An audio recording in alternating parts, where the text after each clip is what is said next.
Straight off last week's challenge win, we have the quote, "Don't underestimate the aerodynamic qualities of the common goblin."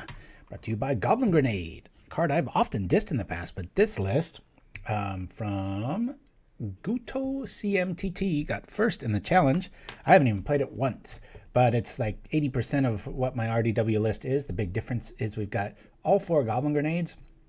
Because of that, I think there's only three Valley Dashers. There's no Jackal Familiar. No, it's a Jackal Pup. Whatever that 2/2 can't attack unless its friends do.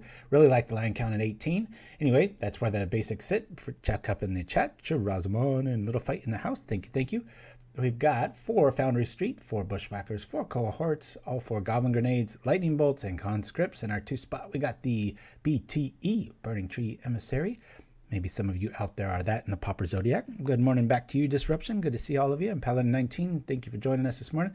We got 3 Valley Dashers, 3 Sparksmith, and the Mudbrawler Cohort in the 4 spot. 2 Heelcutters and 2 Fireblast. Sorry, I've had a bit of I did one of the worst things you could do.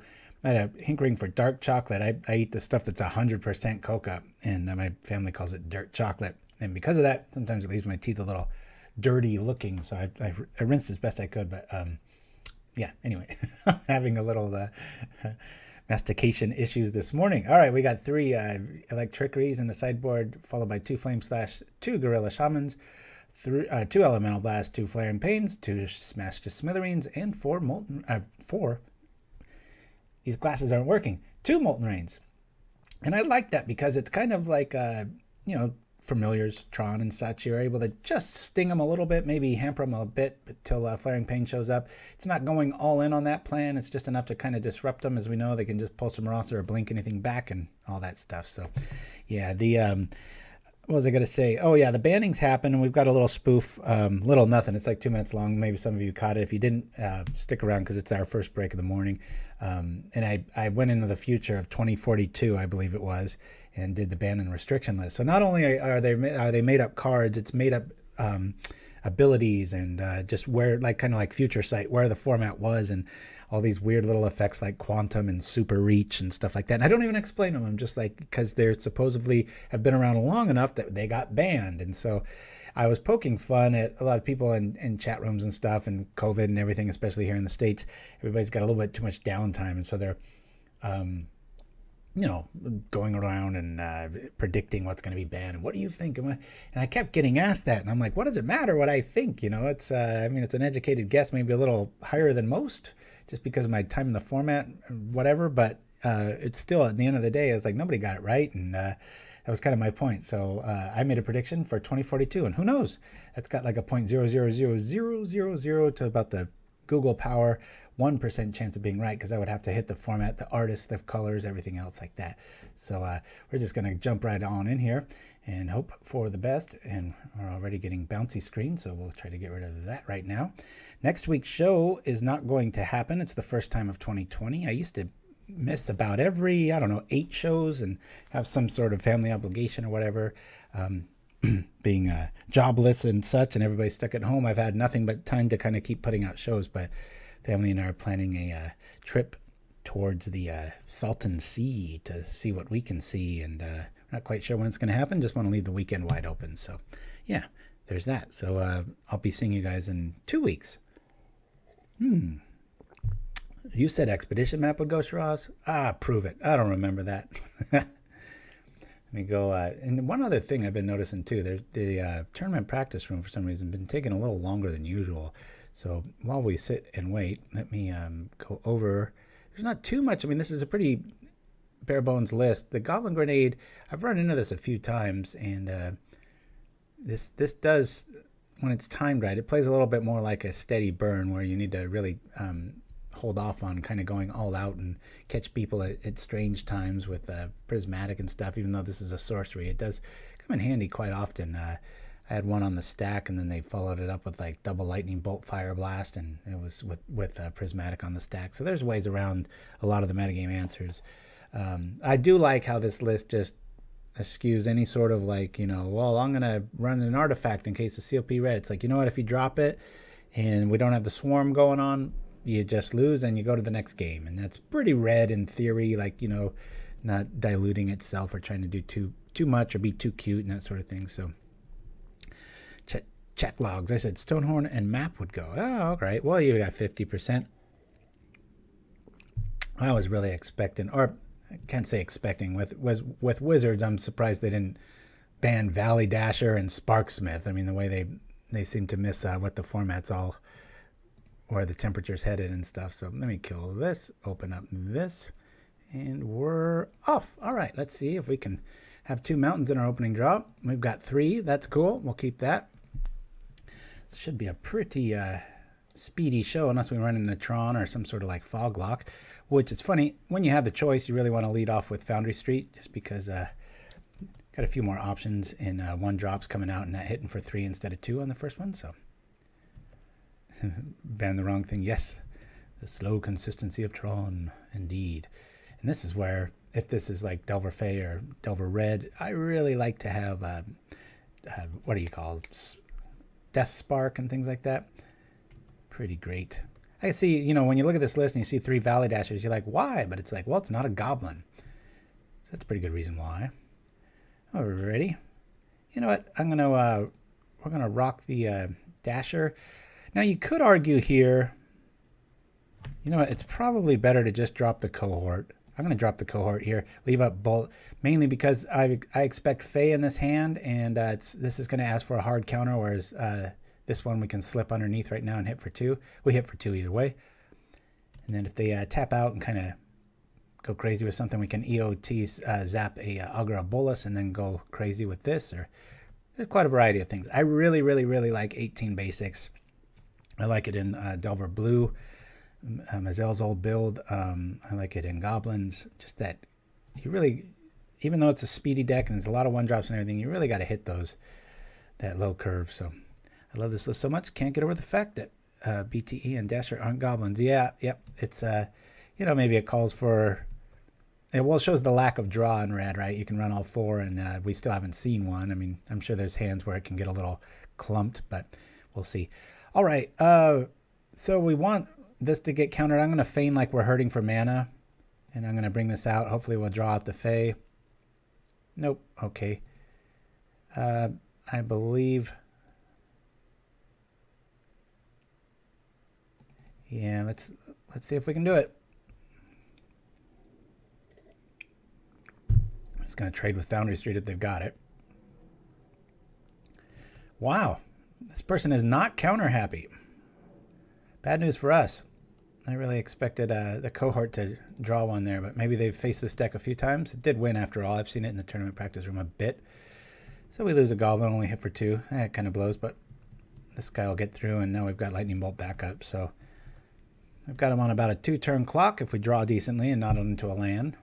One thing I love about aggro, and I've always loved about aggro, is that you're playing, you just got them on their back heels, like these kind of like 1-for-1 turn spells, which is where the metagame's been at, especially with Delver's concerned. They sit and wait, boom, counter, come over for a little advantage, stop, boom, counter, come over a little advantage, stop. You can drop 3 or 4 threats, that math really stops working, and very quickly. So normally this is quite the roadblock, but with 4 lightning bolts, we're going to be good. We're going to get in for 6, and he's going to have a naked board again, so that feels pretty good.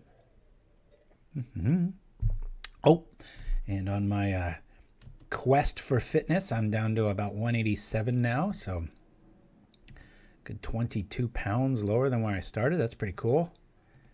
Very slow and steady. I'm going to just go all out here, playing around like they have days. Shows how old school I am. All right. Boop, boop. Another good reason to only run 3 of those, if you're going to cut something for Goblin Grenade and such, is, you know, it's got to attack. So there's a lot of times it's going to be cannon fodder. Oh, Hex and Rouge back in the house. All right, good to see you. Thank you for joining me. Yeah, if you saw the top of the show, got a new little Charleston intro plate there, and did a new thing with the Mana Beauty that I've always been fond of doing. Just kind of an ongoing series whenever I find. It's funny, fire and like water, very easy to find. I've got probably enough to do 50 more videos. Swamps, if you come across really good swamp footage that has kind of a mysterious air to it. Mysterious? All right, I think my wife's laughing in the other room. Always diarrhea of the mouth here. making up words, but yeah, it's if you find something of swamps or forest persuasion, that's always something we're lacking to turn those out more and more often. So, all right, well, we've got to do this early. If we eat a Fae, that's okay. And here we go over for 6. Mysterio.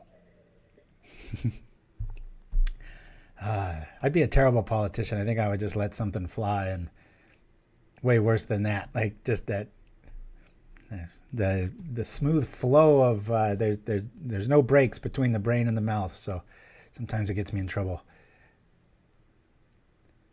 Let us see. All right. Well, if we draw a creature next turn, I think we kind of win. It's really crucial to get rid of Augur Bolus. Heelcutter would be really nice right about now. Now they're probably sitting with a handful of counters. Probably a Scred. We'll see. Oh, this is cool because it's going to ask for a hard counter. I really like that we top decked a 2-drop there to keep any sort of spell stutter shenanigans from happening. Asks for that, but we still get to attack for lethal, and we'll probably eat a Scred. I would imagine it's going to be this guy because they might have Echoing Truth. It's probably... Oh, interesting. Hey, check that out. The Duelist.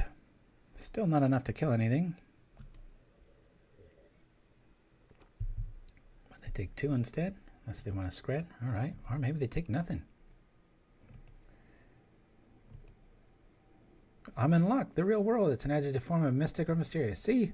I know what I'm talking about, damn it. All right. Well, our opponent had used 3 spells to stop that last turn. There's the new accumulated research. A little more superior. I think you should go out and get a bunch of these. Unless they're reprinted and such. I believe because it says in your graveyard. Accumulated knowledge decks, when they get popular, sometimes it's frustrating because your opponent gets a jump on you and you cast it, then they get the benefit, etc. But that one has the exact same casting cost, instant, and has the benefit of it just being you. And if they don't reprint it anytime soon, those are the kind of cards that are going to end up being like 50 cents to $1 each. So, oh boy, we're kind of drawn dead here. All right. I'll make them think maybe we got Goblin Grenade and I'll have to stay put. I really hope we don't lose this one. They just drew 3 cards. That's frustrating. But there's the Bane of Red, right? You want that consistency early, so you put that 1 more land in there. Now the roadblocks are starting. Let me clear this out before. Try to play some semblance of decent magic here. And what do we got? What do we got? I have been in a brewing funk, I won't lie. I had about 10 decks designed and ready to go, and I've been really fine-tuning White Infect from last week's disastrous outing. Had a lot of close losses and taught me a lot, and I went back to like a Tethmos build for about 2 days, and then I was noticing that Tethmos was only getting back, that's the 2/3 guy, if it gets targeted, it gets something back 2 or less from the graveyard. I was noticing when it did become relevant, I was only using it once. Then the game was either over on my end or theirs. And so what I ended up wanting to do was I went back to Angelic Renewal because I can trip Bodyguard and then bring it back and then trip it again to give 2 things like protection. Or in this case, I could give something protection from red. Maybe it doesn't get countered. Then I bring it back, protection from blue, swing for the win, that sort of thing. And it's really been meaning the difference. I've been really enjoying seeing it. So now this is where I've got to try to... what do you call collaborate and get influenced by patient mages that are very different from the red persuasion. When I've played this a few times this week, I get RDW, which stands for red deck wins in this position, and then I think I got them, and then they'll do something like double grenade, and I counter them both, and then it's like Fireblast, Lightning Bolt. It's like, whoa! All of a sudden, this turned into a burn deck. Let's not forget their counter spell down, but halfway through their list. All right, so we got a ninja coming our way. That's frustrating. Anyone else notice the card bots up the cost of cards if you buy more than 4? I did not. I guess just open up multiple transactions. All right, so we got 19 turns left of this shenanigans. There's another Fae in the yard. 2 Augurs. Man, that card. I keep meaning, I got to write that down. Augur Revisit.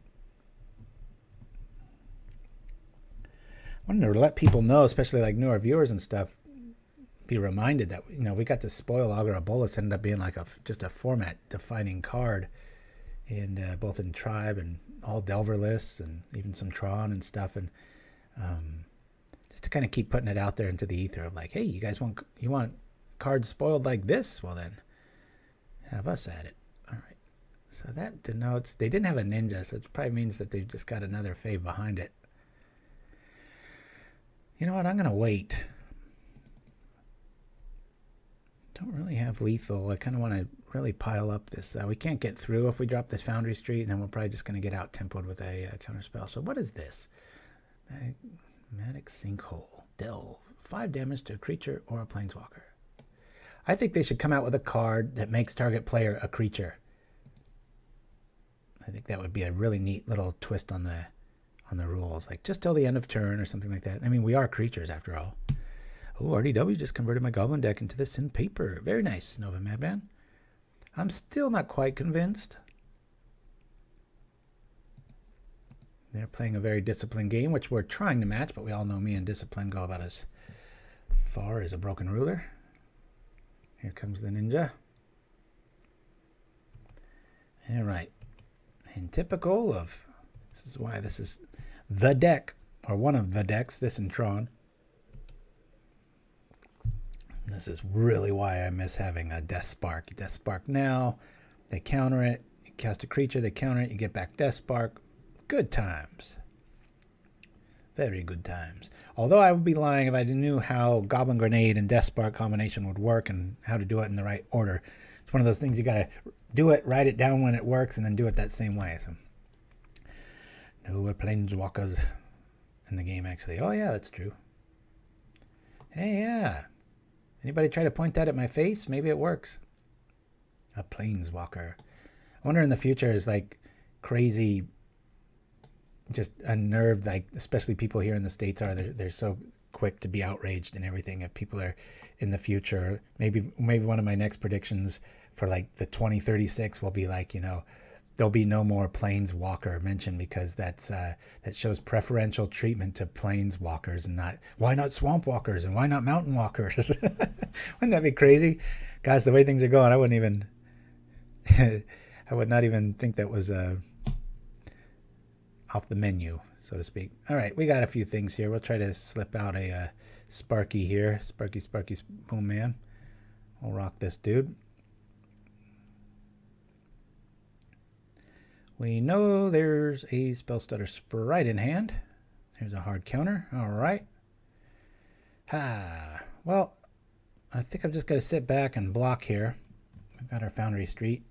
This is going to probably eat a Spellstutter Sprite, so. All right. Interesting target, seeing that the Spellstutter can block it. Yeah, whatever. Where's Forest Walk?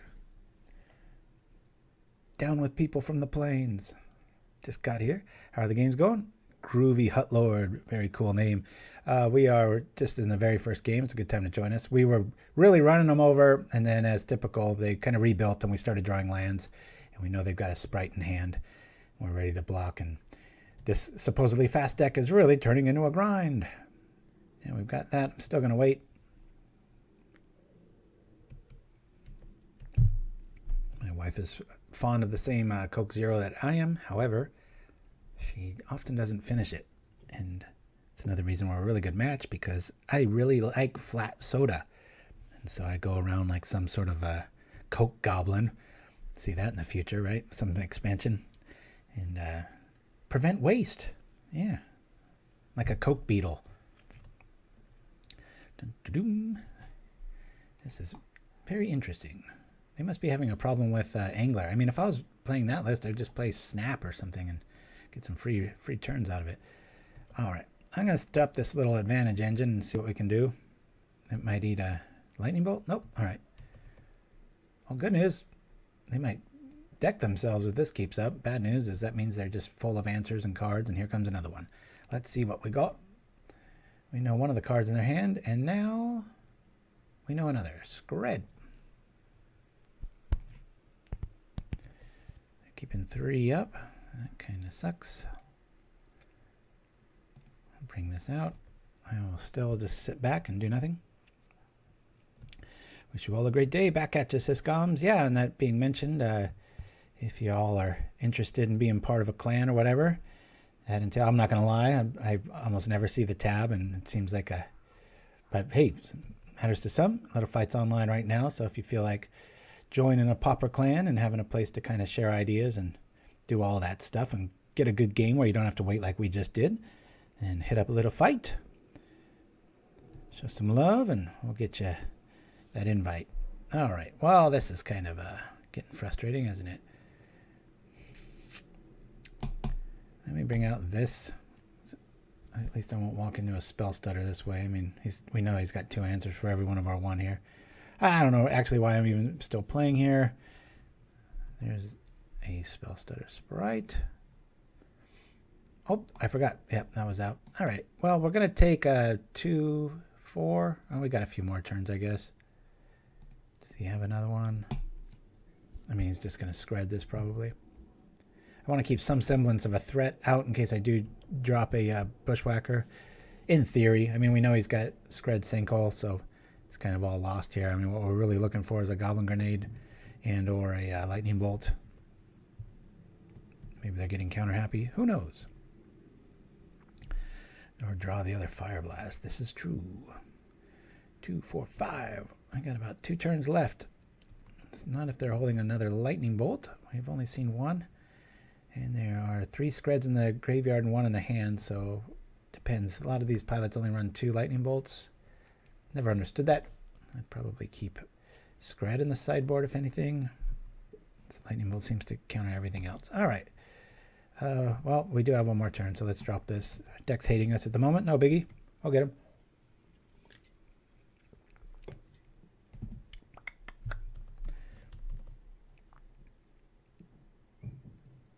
Frustrating when the deck this lean gets flooded, but it happens. Atlantis TV, all right. We are playing RDW. Started off real fast, and now we're getting kind of squished. We know these are in the hand. And we've got, unless they've got a Lightning Bolt, we've got 1 turn. There's the Lightning Bolt. We don't have any turns. Let's see what we were going to draw.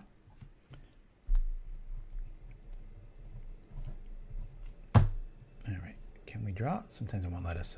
Nope, another land. Boy, that's frustrating. And a BTE. All right. So, we want Electricaries. Bring in the 3 of those. Gonna take out 1 Dasher.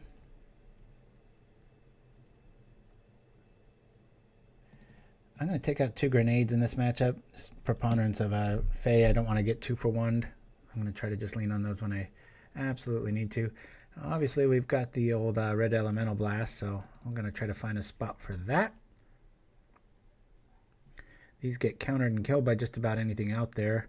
I'm going to lose 1 of those, and I think 1 of these. We'll go like this and see what we can see. Yep. Good news about Delver Red. You don't have to worry about Spire Golems, so the Smash the Smithereens can stay in there.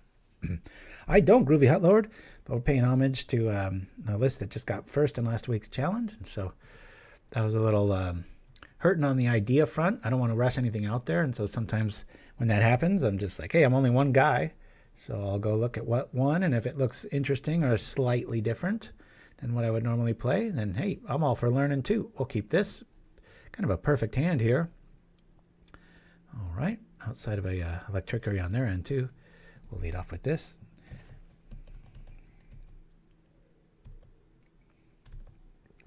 Yeah. All about learning, baby. Let's see. Okay, that's out. We got Lightning Bolt Resurgent package. Let's bring out this Sparky Boom Man for you Avatar fans out there. Let's do that. And here we go. Yeah, if they made that a human, that'd be pretty good artwork for it as it sits. That one's pretty lame. I like that if you look real closely at this goblin's nose, both the light obviously illuminates a little bit more, but it looks slightly red and damaged from all the sparks it incurs. So I like when the artist takes a little attention to detail like that. Very cool. And a big 2020 keeps on giving in the negative way. If you're a big fan of Mythbusters, we lost Grant Imahara, who helped raise our boys, I know, on Mythbusters and the White Rabbit Project, but mostly Mythbusters. Our family has probably seen each episode together 3 or 4 times each. That's a lot of TV, but it's a lot of learning and awesomeness. And we really wouldn't have it any other way. But yeah, he had, I forget what the medical term was, but 49 years old and just boom, gone. It's like, wow, scariness. All right, let's bring this over here. Give him an option of what to kill. And here we are.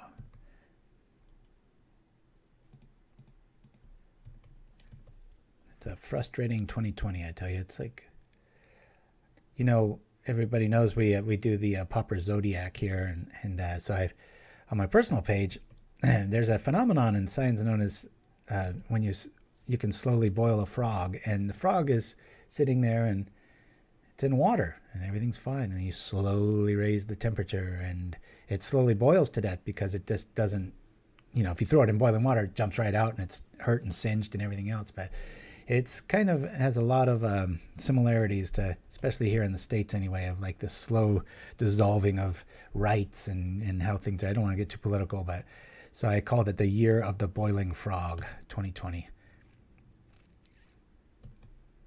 We need a new Zodiac in America anyway. And here we go. I'm gonna go out while we've got Spellstutter back up here. We're a real dead dog to Electrickery. Always yield. Let's bring the stack over where we can see it a little better. Always yield. Boink. And attack. Boop.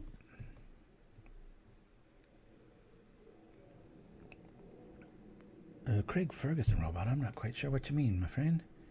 3 to that. All right. Well, it's better than us taking it. After all this carnage, and we've only got him at 11. Good news that Sparksmith is kind of staying alive, picking on a lot of our heavy hitters. Maybe they have a Augur a Bolus. We can drop a Heelcutter and it won't matter. Turn on Sparksmith and it won't matter. And because we got Lightning Bolt, we can kind of keep being aggro with him. So that doesn't matter. I'm going to do this with Dash just to imply we've got more tricks in the bag. Keep them on their heels. Hard counter. All right. Attack for 2. I'm not feeling good about this. They got 4 cards in hand. We're starting to get flooded here. And yowza. And down a goblin. Now we're hitting for 1.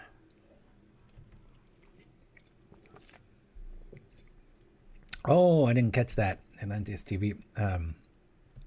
Yeah, I know Grant had a really cool run too, back when BattleBots was a thing, and I know Wizards of the Coast had a BattleBot era too, and that was pretty cool TV back in the day.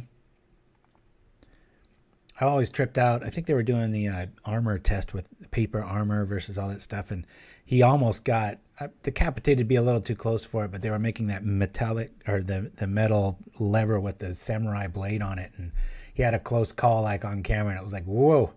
It's always terrifying, especially on that front when you probably have a million checks and balances. And I know there was that one episode where that cannonball went through somebody's house, and those were the 2 big close. Oh, come on, Deck.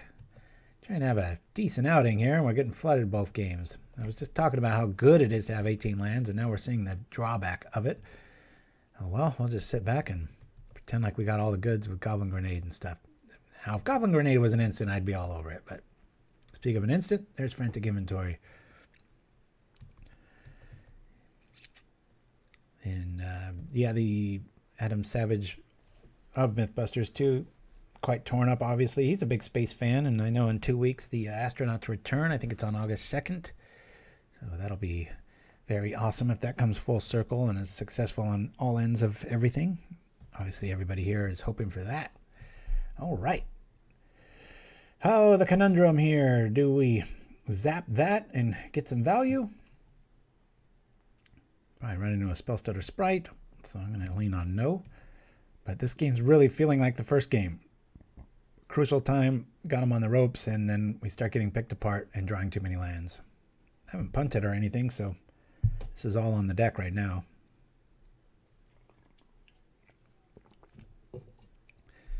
But make no mistake, this did get first in the challenge, and this deck usually preys upon decks' slow starts and things like that, so have a lot of fun with it. All right, maybe we try to sneak in 4 here, or do we wait? Let's bolt now. If we get a spell stutter, we can just sack that for 5. Or we just attack for 1. Be interesting if we attack for 1 and then they sprite and just block it. That'd be the optimal play if they had peek in hand, but we're just going to go forward like this. Make him use any sort of red spells if he's got any. Well, that worked out okay. We'll keep 3 in hand, feigning that we have awesomeness, but we don't. Brainstorm. This card's really growing on me. I almost played a blue blitz variant. Really not liking Sky's Theater tricks. I really like, what do you call the elusive spell fist, the one in the blue, but I don't like having 2 of those abilities without gush and such in the format. Being able to get those free spells. Hey, aren't you glad Tron is dead? I doubt it's dead, Cash Override. In fact, I don't think I've beaten it since the bans. It's has no problem assembling that. A little slower. That's not how Tron won anyway. I don't think it's gone. I think there's going to be quite the... I actually think the deck will improve in about 2 or 3 weeks, and the numbers will start going right back to where they were. Oh, okay, good. Bloody Thug. Tron is doing great. Okay, I just want to make sure everybody's on the same page. Good points. All right, let's attack here while we can. They're in that position where it's like, well, how much more pinging do you take before you waste a really good spell on a 1/1? I guess the answer is right now. All right, we'll play a land, and then I think we're just going to sit on lands here. Yeah, Lunacy, Lunzissi, thank you for chiming in. I think that's the first time we've heard from you, and thanks for joining us in the chat. Yeah, there's just so much fixing. Then the star would follow it up and they'd have draw, or the compass would follow up and they'd have that extra little life gain. And it's funny when you take somebody's toy away from them and you force them to look somewhere else, sometimes they find something that ends up being a little bit better and you would have never thought. And that's why that's kind of the hallmark of this show. We try to do weird stuff, and a lot of times we crash and burn, big deal. We all learn together, and sometimes new cool things like Boros Bully or Rallygond or something like that comes out of the fray, and not often, but that's how it happens, because trying new things, you just sit there and copy paste deck lists all day, your format be long gone. All right, I'd be lying. Oh, God. I swear, so glad I'm not paying for this.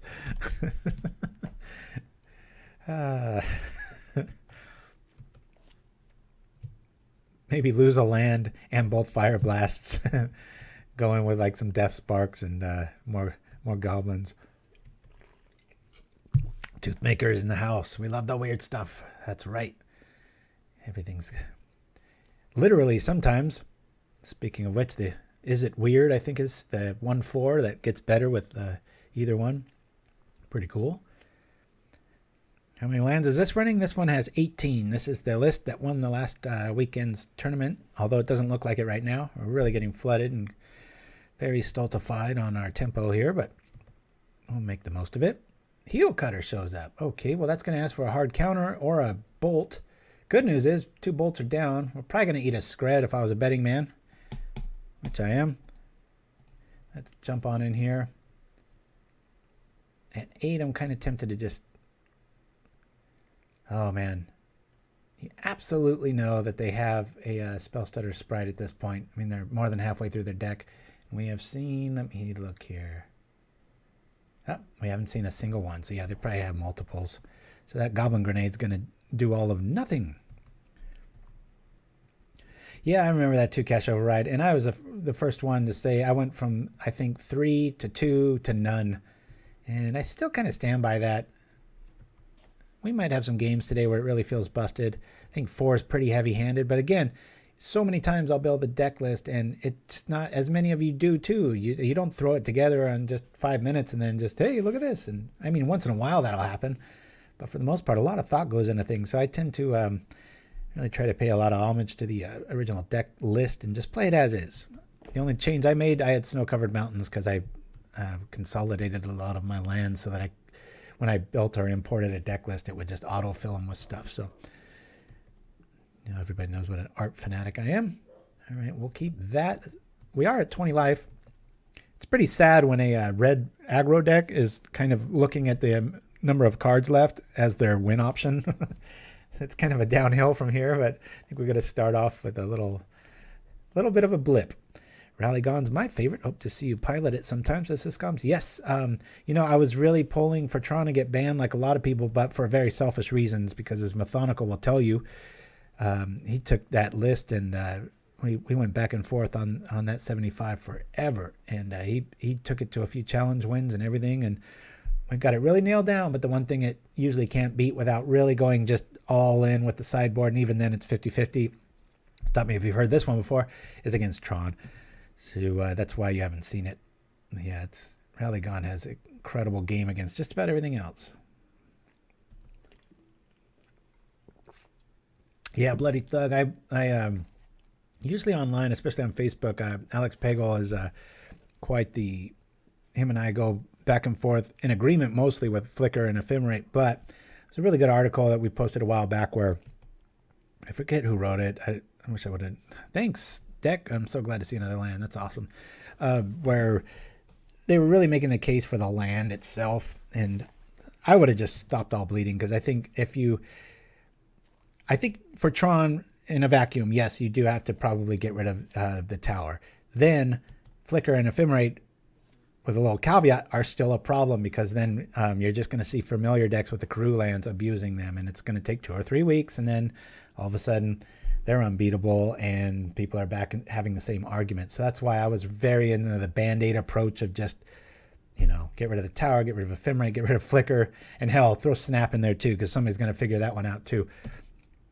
I wouldn't go as far as Rewind, and then even consider unbanning stuff. That was my other option, or just unban everything, and obviously except for anything blue that's been banned, and go that route, or empty the Warrens and Invigorator back in the format, and then it's a little bit of an even playing field, and we're not looking at an even playing field here. We got 3 creatures beating us down, 3 cards in hand, one of which is useless, and the other 2 are just waiting to get countered. The Spellstutter Sprites. It's amazing they can fly. It seems like they try to eat every spell that comes their way.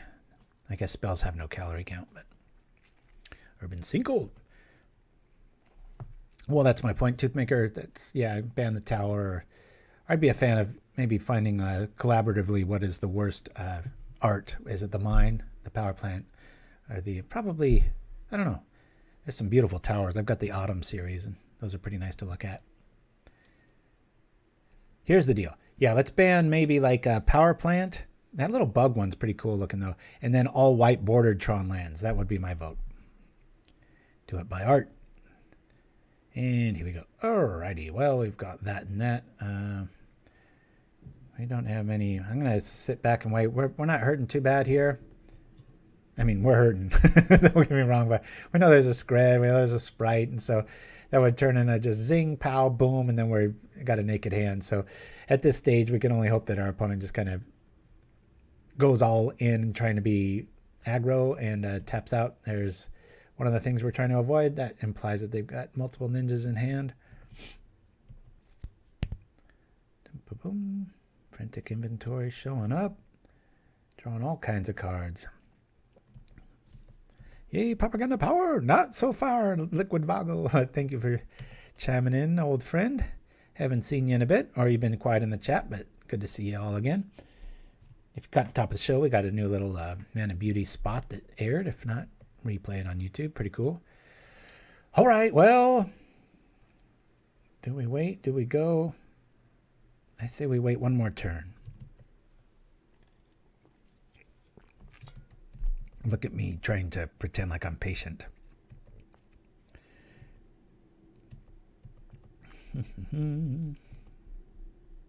I feel like they should do a functional reprint of the tower being +2 instead of +3. Then just ban the originals.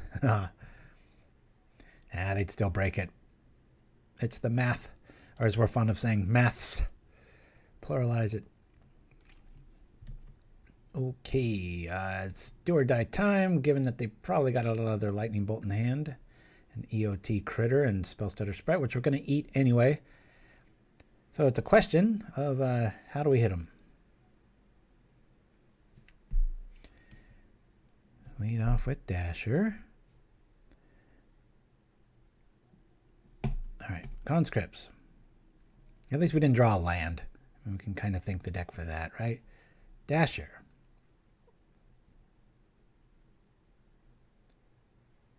There's a Scred in hand. Here comes the sprite. All right. Bushwhacker. One of a billion counters or a Scred. There's all kinds of options. There's the counter. We'll try this. Sacrificing this. At least we negate Scred, right? At that many cards, they've got 5. They've just drawn like everything in their list here. All right. We'll give them a little scare. We'll wait till they're upkeep to do the other one. 1, 2, 3, 4, 5. 1 lightning bolt and we're dead. I know they're holding a Scred. Didn't mean to rhyme, but it's what you do when you're almost dead. Hop, pop. Hiya.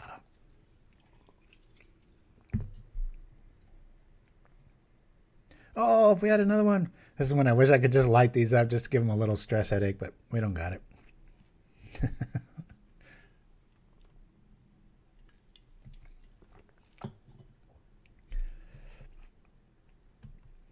Ready?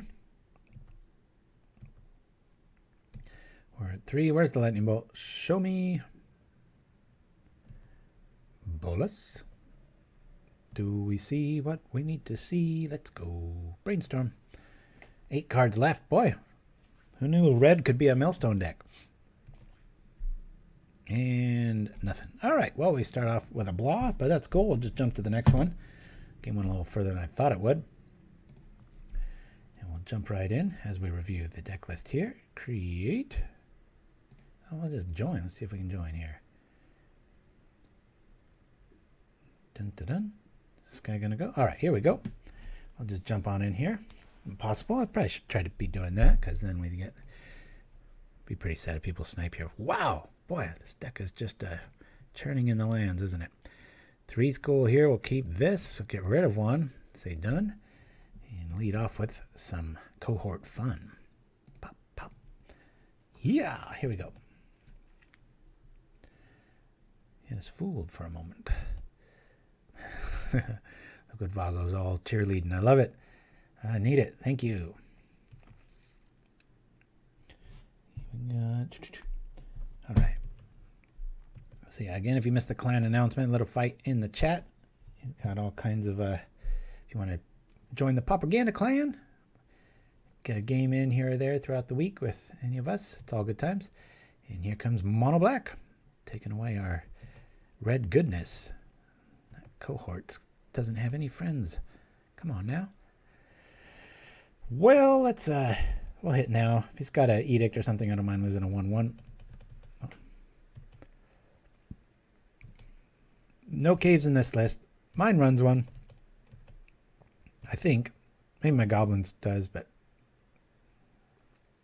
that's a card that keeps on giving. Boy, 2/4 goblins are nothing to sneeze at. That asks for true removal with every spell. And what do we have here? Defile. Cool. Looks like we're up against a kill-all deck. Last game was a counter-all deck. I have a strange feeling that our host of the original list here, I forget their name offhand, but they did take this to a first place challenge win, which is no small feat. I don't know if they were running into Mono Black and Delver Fate, but probably the Delver. We just really did, to the deck's credit, we did really get flooded in those 2 games, but all right. Chittering rats in our future? Probably.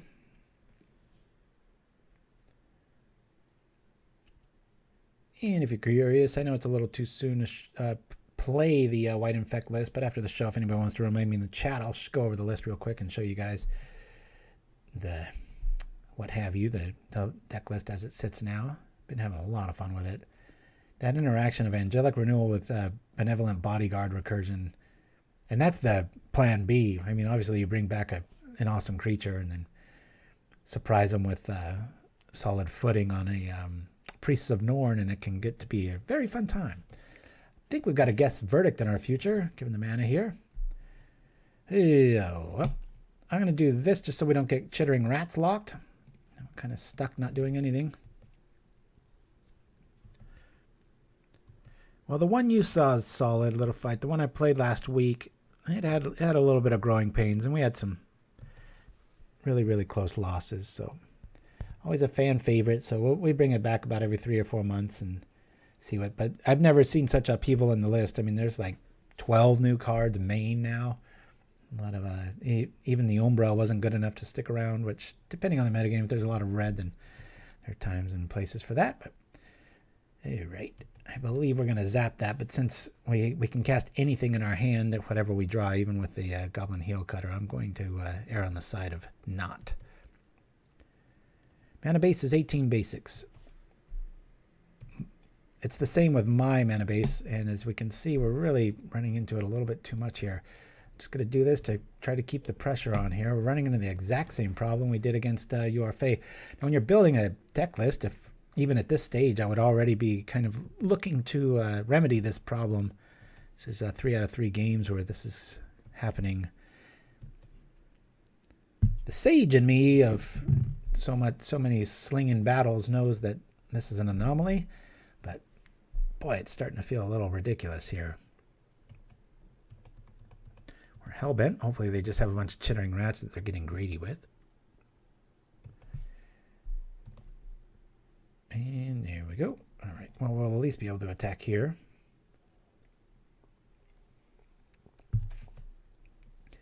I had just crazy amounts of coffee yesterday towards the evening. And then I was having black tea. And I mean, just like that's nothing new, but my wife said something to the effect of like, you know, all that caffeine, and I just held out my hand. I was like straight as an arrow. I'm just like, check that. No shaking. Calms my nerves, I tell you. And we are down to a whole lot of nothing. Now we don't have the Mogg War Marshal. Just kind of curious.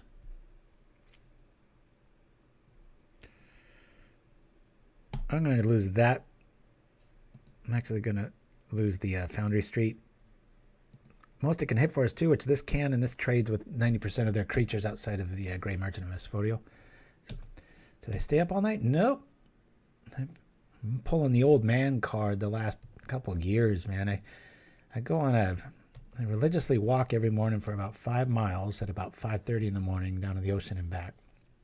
And because of that, come 9:30 or 10 at night, I'm out. There's a few exceptions if a super good movie's on, or I don't know. Maybe last night we played a bunch of Categories, which is a pretty fun old board game. Introduced that to a few new gamers and had some good times. You have to roll a big dice with all these letters on it and then come up with categories. And so I'm always fond of being very outside of the box with that. Like last night, it'll say capitals and it, you know, like C. And so everybody goes and looks for capitals that in the world that start with C. And then I just wrote down the letter C, capital C. Stuff like that. It's always fun to kind of take things at double meanings and stuff and get into these fun little arguments with the family. So it's a great system. The morning walk was Grandpa's favorite too, says Toothmaker. Aha!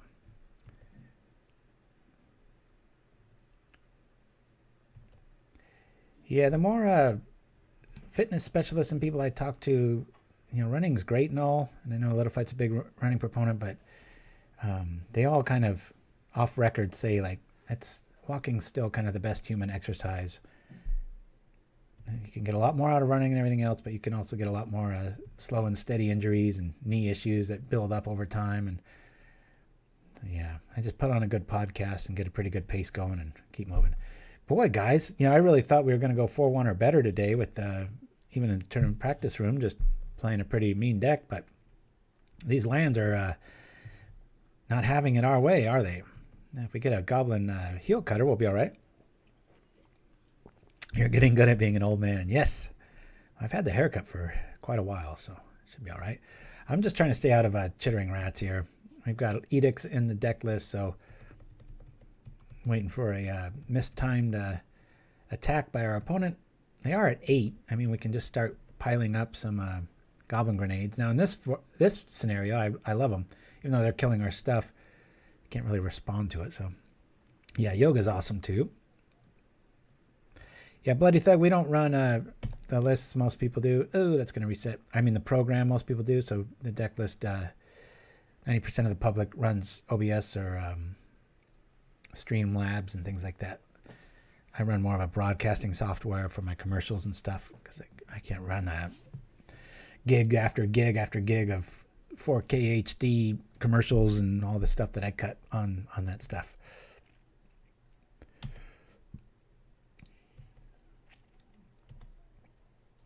And another one. One more Gary, and this one's, they're going to shut the door on us pretty hard here. We've got to really top deck a bunch of goods here. I've been really wanting to, if you look at the Walls deck, that's really becoming like a predominant tier 1. Like, you've really got to expect to run into it. And, the main fuel of that deck is Winding Way, and to a slightly lesser extent, Lead the Stampede.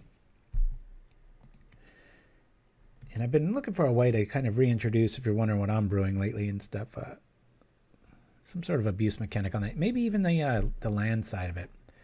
Just going to get rid of our weak stuff. They probably do have Kombaji Witches, so Foundry Street's not really going to get anywhere here. Good grief. All right. Well, our graveyard doesn't have either of these, so we don't have to really worry about an Echoing Decay trick. Man, that was an evisceration of a turn there. 2, 4, 6, 7. What's the best case scenario here? Pretty much not much. 2, 4, 6, 7. We can't take another attack. Yeah, we've lost this game.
Does this go back here? Maybe the audio wasn't coming through. Let's see if that works better. Yeah, I got green lights on my end, but I think some hotkey got hit. Hey, there we go. Sorry about that, guys. That must have been me. I don't remember hitting a key. Maybe there was some phantom thing on the keyboard here. I was joking around. I don't know if could you hear audio during that? Oh, that's right, because I've got that set to a auto trigger. Yeah, it's strange. That's why I don't type to people, but I didn't type. That's what's kind of creeping me out. You came in on my end. Yeah, I was joking around. I was like, yeah, now we draw double BTE into like an aggro hand when we don't have an audience.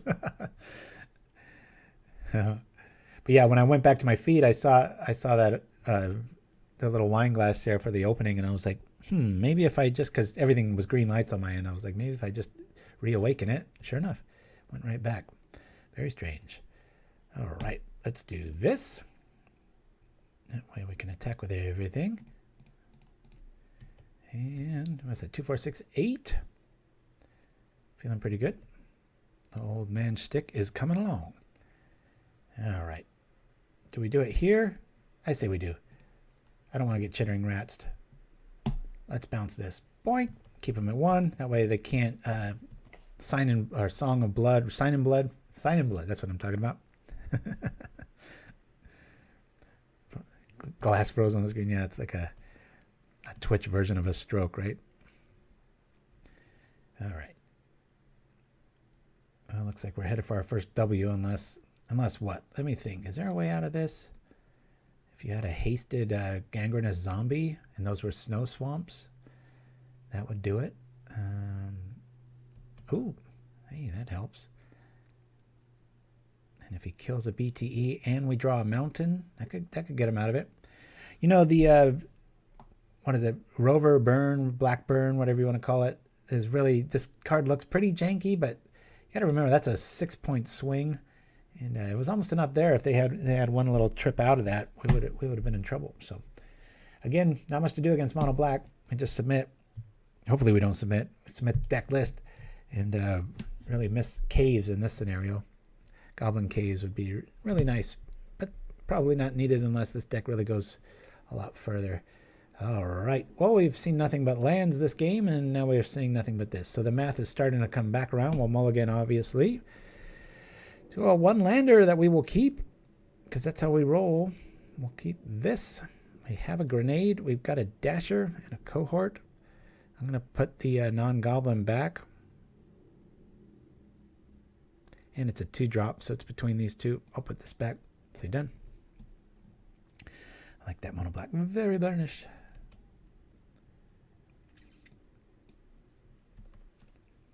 Yeah, Chid3, I believe, was the original creator of Blackburn Rovers, and we played it a couple months back. Pretty good outing. I think we went like 4-1 or something with it. It's one of those decks you really underestimate, and then you look up and you're like, oh, crap. What I've been really trying to work on is, what is it? The little Market Street Lookout, the black 1/1. When it taps, you lose a life, gain a life. And using that with... I'm going to lean on conscripts, because if they have Echoing Decay, I'll try to keep things a little straight there. We don't mind losing that one, and then we'll only have 1, and we won't get 2 for 1. But anyway, a Night Market Lookout, I believe its name is, and using that with Sprigleaf Drum and some sort of like, even the that flying 1/4 vampire, when it taps you, the opponent loses a life, or something like you gain a life, I forget. It's trying to make some sort of like a new take on a black control list that doesn't care about Stonehorn, Dignitary Locks, and Fogs and stuff like that. Night Market Lookout, that's it. Cool artwork on that card too. All right. So we're going to walk. This is really when we want another one. So we'll bring this out. Now again, if you have this choice, you really want to lean on mixing it up, because if they have Echoing Decay, we just get 2 for 1 there. And now we're hurting for mana. So I'm not even mad that we're stuck on 1 mana, as it feels like math is coming around to the light side here, and we're getting a decent pull here. Now this is kind of the bummer. We are stuck with the other play if we want to do some damage, but now we'll see if they've got it.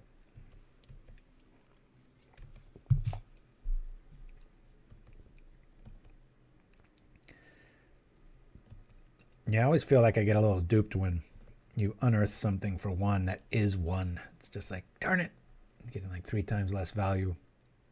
Well, the card that powerful, I think enough of those are going to get printed. That's going to become a thing. Obviously, like with a convoke mechanic, it might be pretty cool. Don't mind this. I really want to see 1 more land show up. Come on.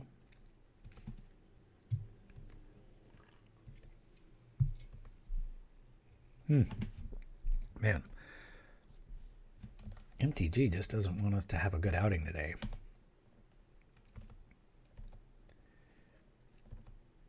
Yeah, it was very strange that little opening glass thing hit. Wonder if I typed anything or hit any weird key that triggered it. I introduced my buddy to Pauper, says Liquid Avago, and he's obsessed with your Boros Bully creation. Yay, Rally! Yeah. Yep. I think if my wife played Magic, she'd probably roll her eyes pretty hard at both Rally Gone and Bully. I think a couple seconds looking at the list, she'd realize, yeah, my husband made this. It's obsessed with efficiency.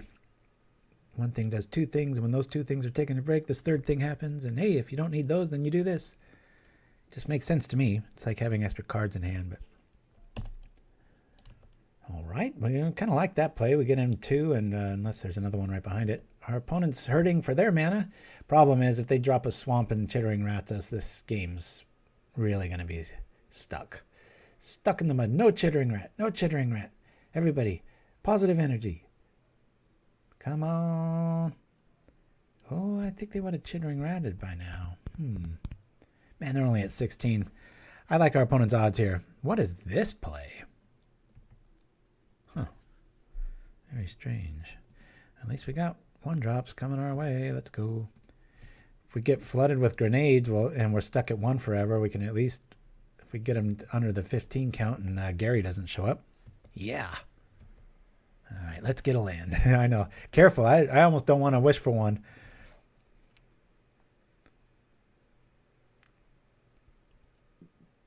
Ask for 1 land, we'll get 6 in a row, maybe. The old finickiness of magic. Which is another thing I really adjusted on the White Infect list. Yay! We've got stuff to do. Woohoo! I was noticing with a lot of decks, just like, I mean, look at this one. The curve's crazy low, yet what does it need? It needs a lot of land and needs things to go right so that it can keep its engines going. It's like a war machine, but you don't want too many.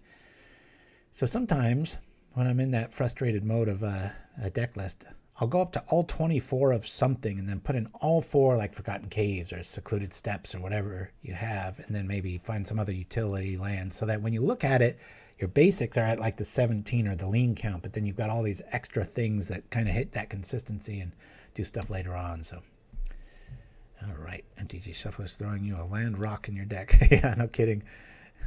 Must not like the snow-covered mountain, right? All right. Well, we've got the game. If our creatures live, we'll just double grenade next turn. If we get a land, we'll lightning bolt, double grenade. Okay, glad I didn't see. I actually kind of. Oh, all right, that kind of sucks. We'll bring out this Foundry. Glad there wasn't a swamp there because a what do you call Tendrils of Corruption would have been an option.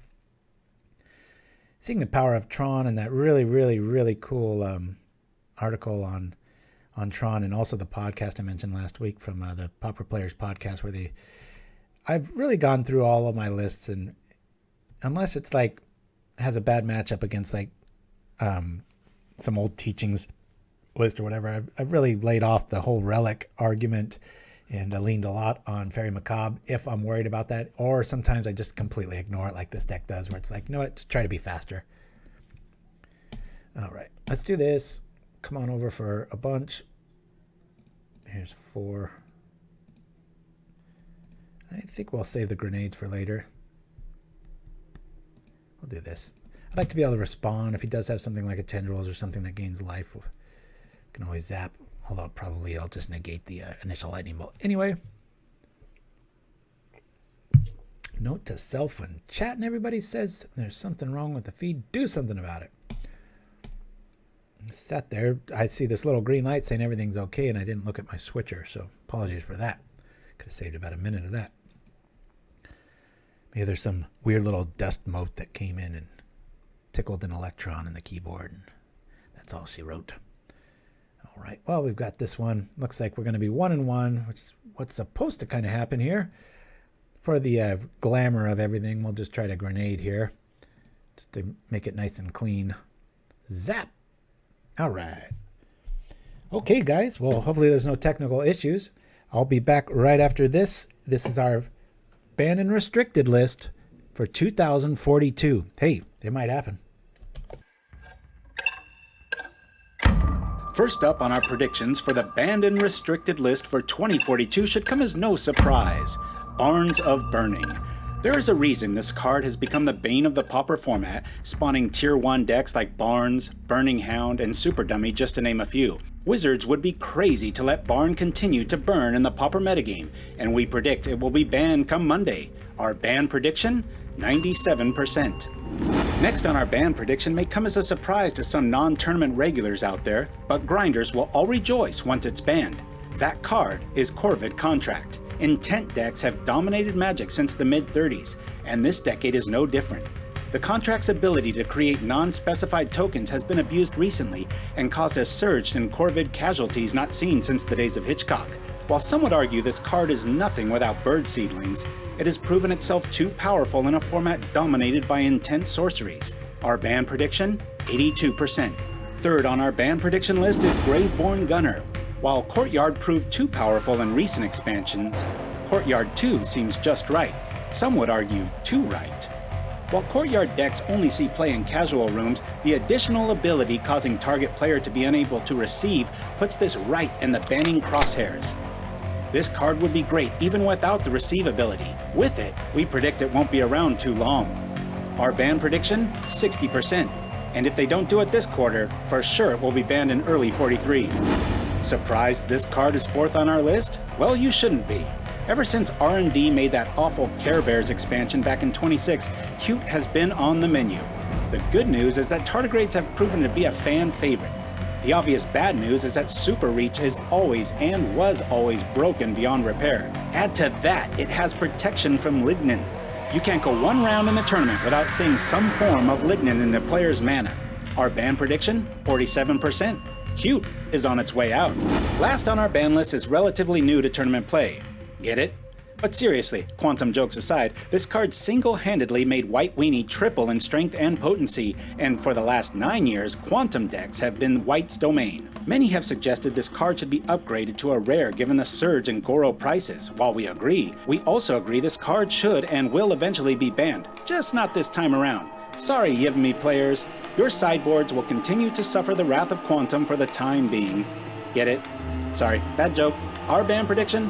31%. So there you have it, our ban prediction list for the upcoming 2042 Pauper ban list. What do you think will be banned in 2042? Comment in the chat, and thanks for watching Pauperganda.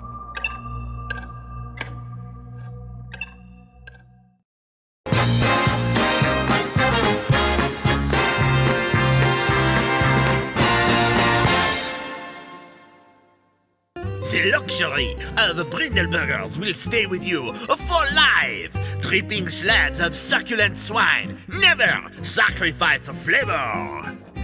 Wait, what? Get Brindley! And we're back. Coffeeed up, ready to go. So yeah, some of you might not have seen the new ban list. That's it. Good times. Yeah, put in all kinds of little sneaky zingers and such in there, so... And if, before I forget, like I said last week, Son's YouTube channel is blowing up. Kid Clutch on YouTube. Variety of games, mostly NBA 2K12, but some, what was that medieval game that he plays sometimes? But yeah, check him out if you want to play first. Let me focus here. 2 lands. Yeah, a little bit late here. This is a little frustrating, isn't it? I gotta keep this. Yeah, we'll keep it. I think for tempo we play a Bushwhacker here. I know it seems sacrilege, but thank you for that little fight. All right. Yeah, I got so tired of being asked what I thought was going to be banned and then going back and forth with people like, it doesn't matter what I think, it matters what's going to happen. So that got me thinking, hey, they care about that. Wouldn't they care about what happens in 2042? Cue dramatic music. So I spent the better part of a day putting out a huge private joke that will matter to about 50 of you. But hey, that's what I'm here for. Here we are. I'm going to play the sacrilege of the format, Unkicked Bushwhacker. Check me out. I'm all about tempo, baby. Who knows? Maybe it'll prove to be completely awesome since we don't know what our opponent's on. But boy, does that scream that we've got a something that matters on turn 2 and yet another Bushwhacker, because otherwise, why would you do that? Evolving Wilds, looking like a Tron. I just hope that Care Bears expansion never happens. Dogs and cats and dinosaurs. I don't know. Well, at least there's a wilds into a swamp. Let's go. That was a visual wonderland of concept. That's right. I don't think you've seen that one, little fight.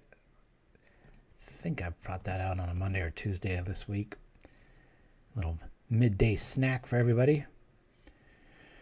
This COVID crap here in California is just getting worse and worse, according to the news anyway. It's hard to tell what's real from reality, fantasy, reality, that sort of thing. But the son with a bit of an asthma issue, we've got to really kind of be forewarned. And I guess, knock on wood, happy the wife's working. I'm just collecting my unemployment that I've paid into my whole life, which is nice, but it's also frustrating because every day feels like the same day. So the benefit is that I'm able to edit a lot more, things like we just saw.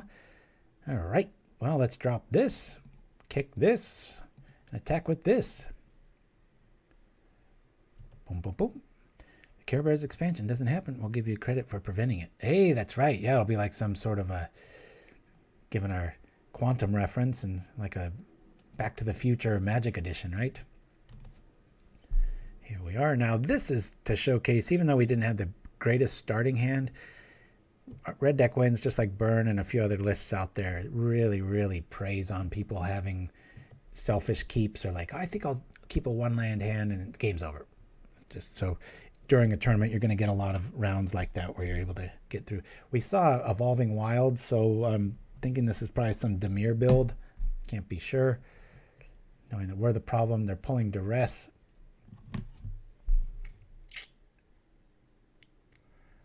I'm going to lose a grenade. I'm going to bring in a red elemental blast. Well, no, we didn't see blue. It could be a Rakdos build. It could be a Pestilent build. They care about lands. I'm just going to keep it the way where it's at. We don't have enough intel. We just saw a swamp. And if it is just mono black and they're trying to prevent flood for some weird reason, I'm going to roll like this and just see what we get on our next one. Tardigrade 8 content. Nice one. Oh, yeah. What were those? It's not tomfoolery. It's not that contest that you won. Toothmaker won a contest with, I know I've mentioned it before in the stream with Mark Rosewater, specifically called them out with like Demon Straight. What are those? Swifties. Something Swifty, right? Tom Swifties? Yes. All right. Well, we got 4 lands. We've got a nice curve, though. I'm going to keep, and God, I'm going to just want to get punched in the face if we draw another mountain. We'll keep this. No more mountains. Let's just get rid of all of them. Yeah, if you could quickly give a Cliff Note version of what a Toothmaker, if you could give us a definition there, maybe the chat will impress you. I doubt it. He's thought of most of them. I think Mark Rosewater years back asked for like one or two of your best ones, and I think you hit him with like 40 or something. Had like a special part of the article just dedicated to you. I hope that still exists. I have to find that and put it in the chat. If you find it on Google or whatnot, Toothmaker, send the link to Little Fight or Shirazamon in the chat, and they can hyperlink it to everybody so we can see it. The curve here is similar. I think it needs 1 cave for a mountain. Oh, you mean Forgotten Cave? I thought you were talking about Goblin Caves. Could be. That's the conundrum, though. If you skimp on lands and then add... Okay, so this is Pestilence. All right. Well, Sparksmith's not going to do too much here. We've got a grenade showing up. This is fine. This is fine. I'm actually going to lead off with Sparksmith here. Turn 3, there's quite a few critters. I don't mind taking some damage. I'm just all about getting it through. So we've got 2 hasted dudes right behind this. I'm going to pay my dues, drop Sparksmith, and hope for the best.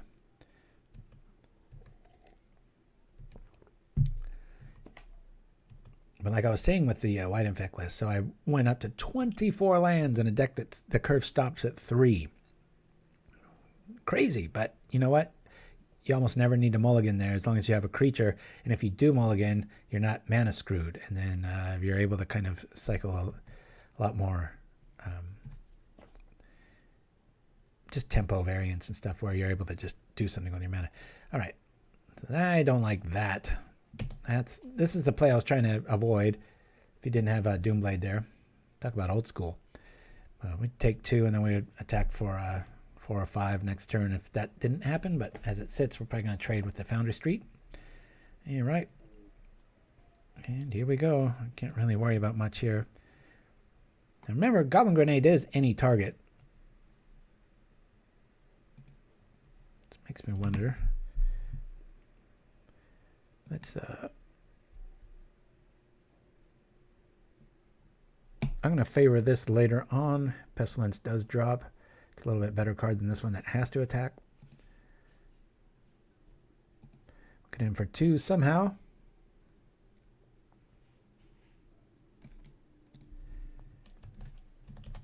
Probably losing the Foundry Street here to the Inspector. Let's see. Yep. That's what I do. Great. Got him right up against the wall, folks. Better late than never. This game is... Oh, this is game 2. We really made them pay for keeping a 1-lander. I think they wildsed into a swamp and didn't see anything, and we actually drew decently as opposed to the first 2 rounds of this outing. Guardian of Guildgate, son of a gun. Well, our Valley Dasher is going to eat it no matter what. Just going to go all in here. We will smash. Pestilence is probably right behind this. So just going to try to get value out of this stuff. If he doesn't block... Gosh, I wish Valley Dasher was a goblin. I sure hope he blocks Valley Dasher. If you're up against this scenario, you kind of don't want to do anything here as far as... I mean, you want to take out a goblin, even without the Goblin Grenade main, because this has to do this every turn.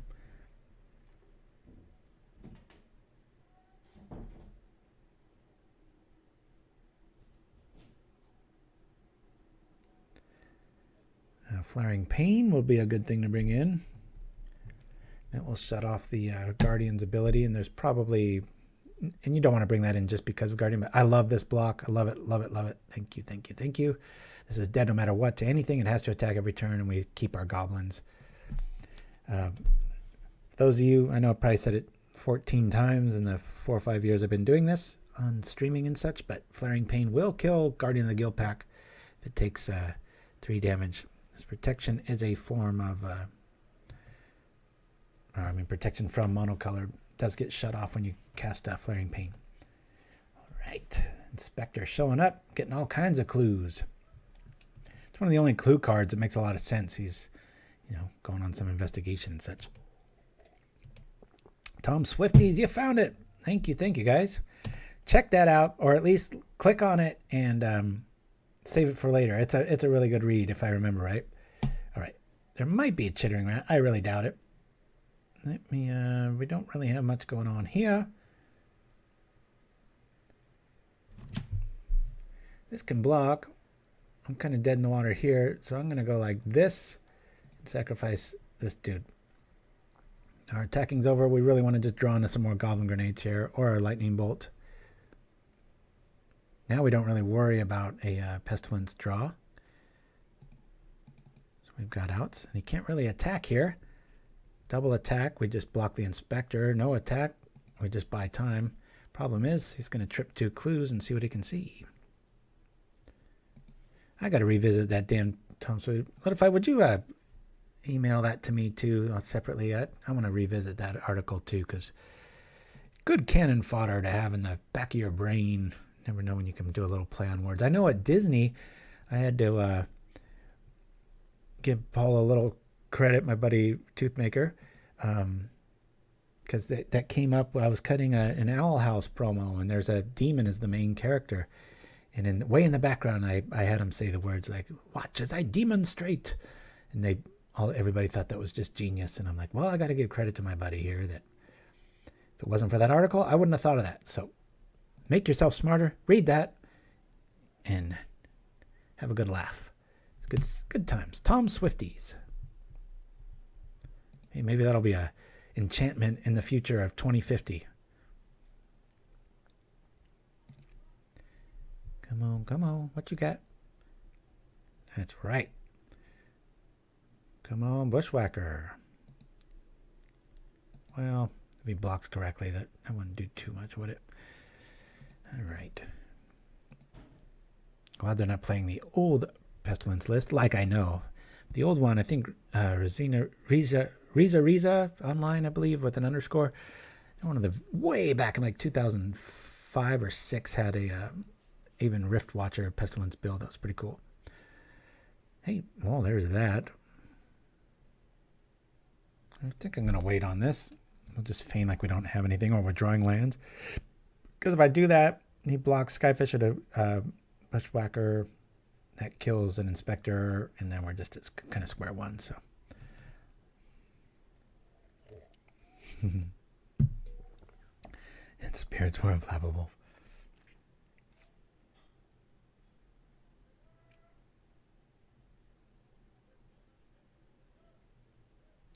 Pretty good one. Dreamer Stingo, is that from it? Or oh man, I was just saying, like, a lot of times they don't run that, but okay. Well, I'm gonna bury this just because we can react to that if there's somehow another one that can sneak out.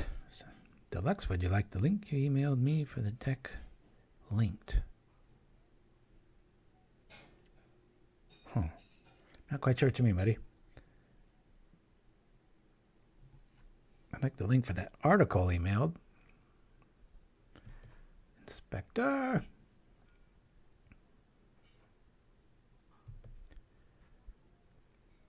I know Prismatic. They're feigning they've got Prismatic.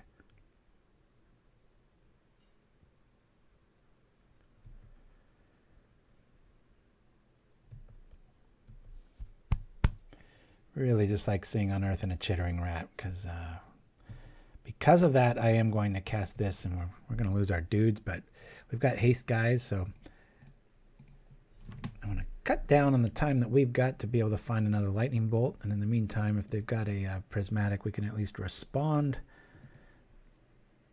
with a Fireblast.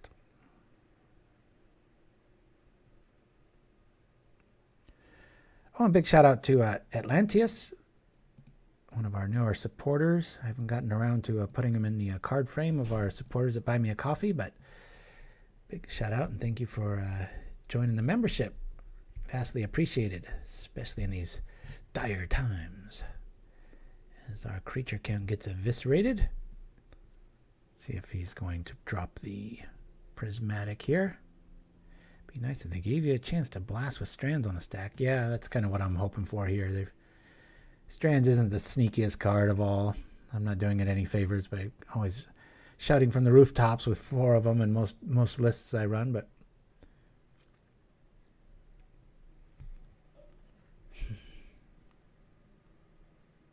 I'm going to take my chance now and do this. Wish it was a little more dramatic with strands on the stack. A little aha to the huzzah, but whatever that means. Having seen a rat, hopefully they've got 2 rats and an unearth in their hand and they're stuck waiting. Well said, Dreamer Stingo. They declined to cooperate. How Azorius of a phrase is that?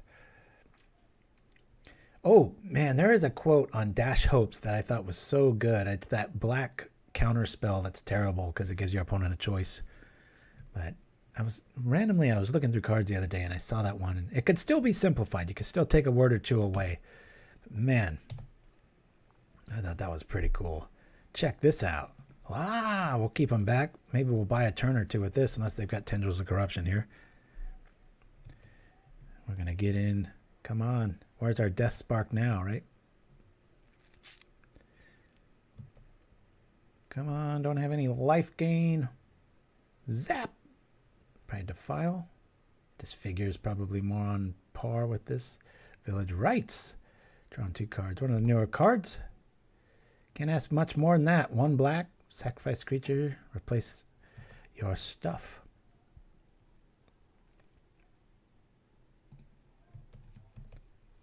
Focus an enemy's mind on what's already gone, and it's easier to take away more. Yes. So I thought that could be even simplified. Thank you for that, Shirazman. I appreciate the speed. So I think it, as I'm always critiquing, especially lately, a lot of, I mean, I'll just put it out there. That's my dream job, is flavor text writer at Wizards of the Coast. But even this one, it's great, but you could take away the word enemies. Just focus a mind on what's already gone. It's easier to take away more. That's so elegant. Perfect.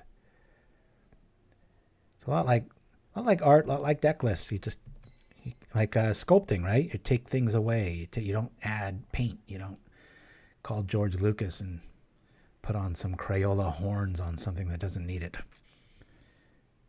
Same attribution on temporal extortion. Oh, let's see the quote, or what you're talking about at least. Oh, Vol 18. Been watching your YouTube videos for a long time.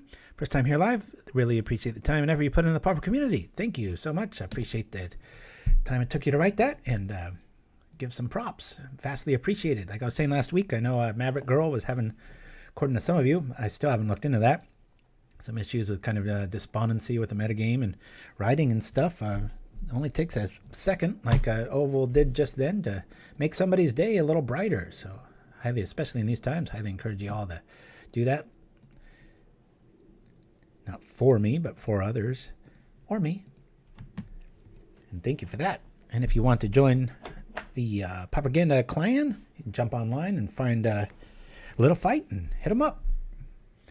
Yeah, here we go. 2 lands, creatures, stuff to do. All right, this is coming around. We are now 2-1. The maths are working, as I'm fond of saying. Always got to pluralize maths. Here we go. Cohorts in the house. Hacky shells provide good protection when downhill charging. Become headlong tumbling. Okay. Here we are. Ooh, affinity. Man, I hope I can eat some artifacts. I have been the victim of Goblin or Gorilla Shaman for the last few weeks, being on that one of my favorite recent brews is the fan submitted and fan supported and named Brute Squad. Been going back and forth on that list all over town. Having a good old time with that. I'm going to lead off with, you know what? Affinity's a few turns away from that, so I'll lead off with Sparksmith later with Lightning Bolt backup, and we'll see what we can do there. But I've been getting just torn down with Gorilla Shaman's ill-timed and such, so it'll be nice if I draw one. Almost played Affinity today. There's a build I've been working on and seeing some progress out there. Streamlined. As powerful as Mer Enforcer is, man, even with a hand like this across from us, it still costs all your mana that turn to draw it, and that's if you have it in your opener. I'm starting to think 3 is the better call for Mer Enforcer. Frogmite for sure, but there's a lot of clogged hands that appear with the other scenarios there. Wow, I got a nice start here. I'm still just going to lean on I'll lean on this for now. I can kill kind of anything that comes out. We'll go crazy next turn. If we even draw another land, we'll be able to kind of finish the game here really quick.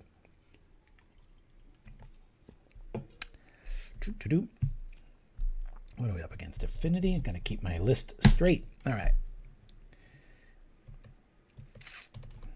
Well, we started slow, ending fast, at least as this pace goes. Do we have them dead next turn if they don't drop a creature? That's 6, 7, 8, 9, 10. Yep. Either way. Man, I love this. This infinite setup. You're dead. This really showcases, if like anybody really needs to know that, but it does showcase why this is good. So now 1, 2, 3, 4, 5, 6, 7. Now he can cast a, well, now he can't. Enforcer for free. Again, took a lot of cards to get there. So this allows us the wanton play of EOT Lightning Bolt. Zap, pow, bing. Funny that Goblins has 8 to kill robots and robots has Goblin to kill Goblins. Yes. Say that 5 times fast. All right. Come on, Bushwhacker. Woohoo. Zoinks. This will probably get the submission. We don't even have to show him the grenade. All right. Don't underestimate the aerodynamic qualities of the common goblin. Bam. Too much setup, too much selfishness. Smash the Smithereens for sure. Goblin Shaman for sure. There's nice surprise value here. Sparksmith, I actually really like in this matchup. I'm not a fan of Valley Dasher here. I think I'm going to get rid of all of them. Best case scenario, it trades with Frogmite. And we don't have Bone Splitter or Mutagenic Growth in this list, which my RDW list has Mutagenic Growth for scenarios like that. A lot of 2/2s, you want to keep them alive with lightning bolts and stuff, and you're not really worried about your life total. And you can take down Carapace Forger, Murn Forger, all of the 4/4 Persuasion family. Going to get rid of these. And really try to streamline the list here. Get rid of a cohort.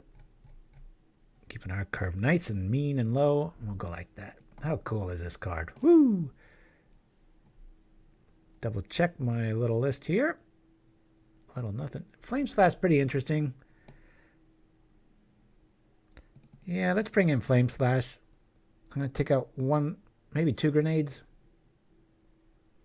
What a grenade and a lightning bolt. Let's do that. We got 3 grenades. Want to see some fireworks. 4th of July just happened after all, right? Thank you for that little fight. I just saw your comment after I came to the same conclusion. Very cool. Of the same mind. Hey, maybe. Hey, all right. Now, don't make this mistake, boys and girls. You never want to lead off with a shaman. Keep this. I think everyone's made that mistake.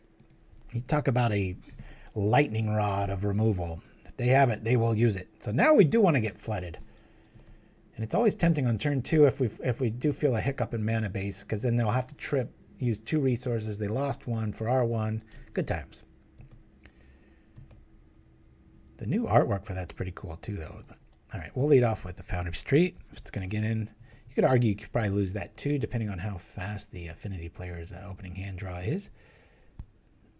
Go over there. Reminder, next week there will be no show. Here we go. Now, we're probably looking at a Hydroblast or Blue Elemental Blast keep here. Gotta run. Glad to have caught you. Liquid Vago, thank you for joining us, as always. Good to see you and such. Hiya! Let's bring this dude out. If he wants to blue blast that, that's fine. It's almost like I know what's in their hand. There are benefits to being old. I was really looking forward to playing a lot more tournaments if the Tron ban went the way I wanted it to, but looks like the drought will continue. Not that I will play them online because we had such a bad ghosting problem. Really put a big asterisk next to wins and losses. Well, losses. I doubt anybody was sniping us to let us win. All right, here we are. Let's see what we got. I'm going to wait till they get a little more selfish here. Let's bring this out. Pull the aggro while I've got it. You want to do that, do you? All right. I'm still going to wait on the Shaman. I think they're... I want to have 2 targets when I bring that down. And sometimes you can attack into a Carapace Forger. Damage happens. Second main, you drop Gorilla Shaman, eat everything, and then that 2 damage ends up being lethal. So, good times. Well, 819, thanks again for chiming in, and a few new viewers out there chiming in the chat. Like I said, I don't know if you're there unless you say something. All right. He's going to need that cost-benefit analysis of the Sculptor. I believe this list recently got a pretty good representation on a 5.0, I believe, list. Pretty recently. All right, let's bring this up here. Go like this. And anything he does is going to hurt. Do we take out the Sculptor? We do. Now that selfish blue elemental blast play is going to hurt. So this I don't mind doing. We're only getting one, but then he has to trip this to use another spell, so that's 1, 2 spells for 1. I don't mind that. And then he's just going to be landlocked with that colorless mana source. So now the 18 land count's starting to feel good. Math is working out. My spirits are semi-lifted, although it might be the copious amounts of caffeine that I ingest, but we shall see. He's been holding removal this long, then he deserves to kill your shaman. Yeah, I know, that's right. Yeah, it's a little reckless there, but we'll see. As we're able to kill the sphere. I think I'm going to wait till EOT. I don't want to give him options here. He might draw into something he needs, and he might trip it himself. Gorilla Shaman unchecked at this level is pretty nasty. We'll let him, he'll probably trip it for red in response, but we'll see what we can do here.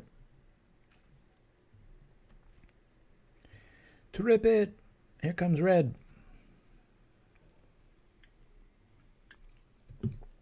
He's got another blue blast. It's going to mix it up. Nope. This game's pretty over.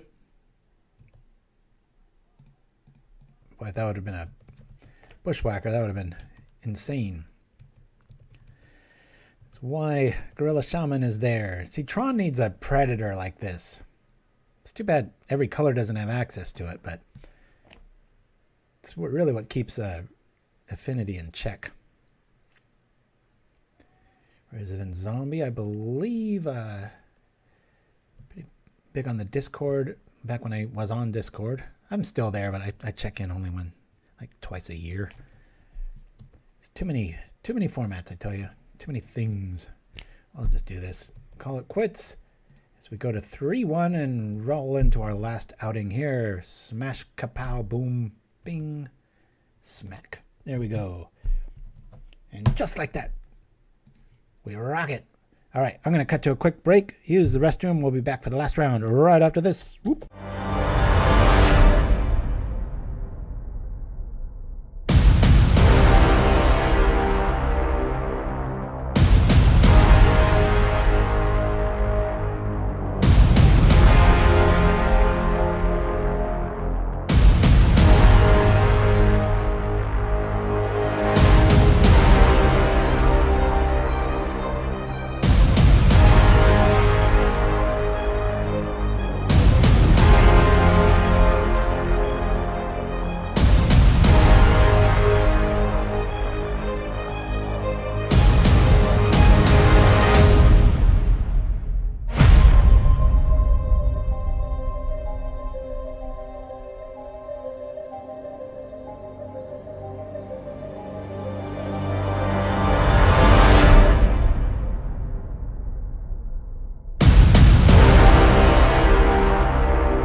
And we're back. Last thing, I think we're going to keep this. We'll keep. We might regret this, but hey, ain't costing us no money. We draw into a land, we are just gangbusters with double. This is a Vegas hand. Out of towners, all the gambling and stuff at Vegas, it's just like you just hear all the loud noises and look, everybody's winning. So if we draw a land, it'll be like boom, boom, boom, and it'll just feel like we just won the jackpot. If not, much more typical of a Vegas outing, we will crash and burn hard and not have the money to write home about it. Dun, dun, dun. All right, so we're 3-1 after a really slow blah start. Even the second one that we won, it was really like slog. It was just too much mana. Now we really want to land. Yes! Oh, this is why we play Magic, folks. BTE. Into BTE. Into GG. Wham! Wowza. Yeah, hard to beat a VTE, boy. Man, oh man. I think that was spoiled the same time Algra Bolus was, if I'm not mistaken. Look at the board. Gorgeous difference. Wow. Flame Slash. All right. I'll show you removal. I'll show you what for. All right. Well, we've got all kinds of options here. We don't have a way out of this, but we'll clear the road. Hit for 4.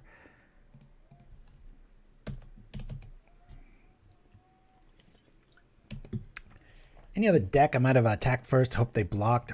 Saved our lightning bolt, but I'm just trying to get in as much math damage as I can. Double red. This is interesting. What are we up against here? Some sort of shenanigans. Oh, so maybe this is just a Delver Alchemist sort of, what do you call it, Miracles build? That being said, it's probably got quite a bit of a removal headed our way, doesn't it? Try blocking this, sucker. Wah! Bam! Now the Bushwhacker, so that's going to be 9 in.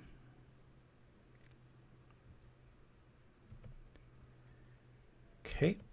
We've got the grenade for the must counter next turn, and then followed up with a Fireblast, and that's before we attack, so it's feeling pretty good.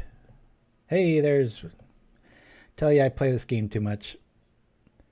I know if Toothmaker's still in the chat, he's always kind of giggle that I'll see one land drop.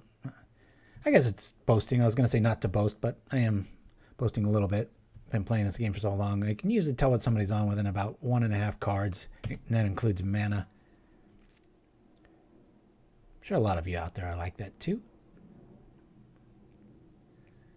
Let's see. They're probably running like a combination of Fade Away and Swirling Sandstorm. What is he targeting here? Let's see. Oh, he's targeting us. Interesting. All right. Now they're probably on Fireblast too, so we got to be careful. Got to stay in the red. Wink, wink. Any other Tom Swifties in the chat? Well, they obviously have somewhat like a Brainstorm for a block for a zap. All right. Well, that was fast. Miracles. Now, we've got all kinds of goodness coming our way. MTM Tet, late to the party. What about Tom Swifties? Oh, yeah, we had a...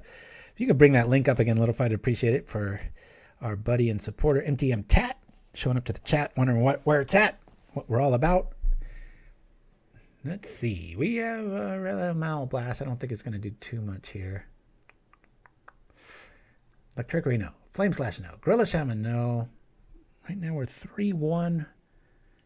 Flaring Pain's not an issue. Smash. So the only question's really, do we bring in Molten Rain? And I say no. We've got all kinds of good stuff. Sparksmith might be a little heavy-handed, but we're just going to use it for aggro and turn it sideways. Let's go. Read tons of those books as a kid. Oh, MTM Tat. I thought you were wondering, like, needed the link. Yeah, my buddy Paul in real life, but Toothmaker to all of you. And to all of you on MTGO, Sir Ramses, Toothmaker of Chatsuk. Very long moniker indeed. But he broke some record with Rosewater in an article and had just a slew of Tom Swifties. I didn't even know it was a book, so thank you for enlightening me on that. Well, I'm going to keep a one-lander. That's why we run 18, because if we draw into anything, we're good to go again. We're going to keep this. I won't start complaining for 2 turns without a land drop, but leading off with a Foundry Street, I'll be all right. All right, well, that might change things. We might want to lead off with Conscript so we can at least have a blocking option. Hey, we'll lead off with Conscript. If I know there's a land coming next, I would lead off with Foundry Street there, but there are probably like 81% to flip this every time if they're on the build. I think they are, where it's just Delver and the other one. Whoa, we got lucky. Cool. I didn't know there were Tom Swifty books. How cool. What a neat thing. All right. 2 of their 8 creatures are out early. Let's get a land here. No. All right. We'll do this and attack, feigning like we've got another land drop behind it. And if they're going to be... Hey, look at that. Okay. Benefit of this list is in the past it has run a lot of mutagenic growth. So we've got an elect trickery, which is... There's no trickery. We just have an elect. Or elect. The trickery has been taken out of it thanks to the insect wizard. There it is, MTM Tat. I've been seeing you on Pauper Classic Tuesdays pretty regularly. One of these days we'll meet up. I was in a despondent blase of deck building in the 11th hour, and I was just like, I'm just going to play Crypt Gift and quit overthinking everything. And I died pretty quickly. Well, I don't think there's much on the removal front here. 2020 will put elect and elect trickery and the trickery too.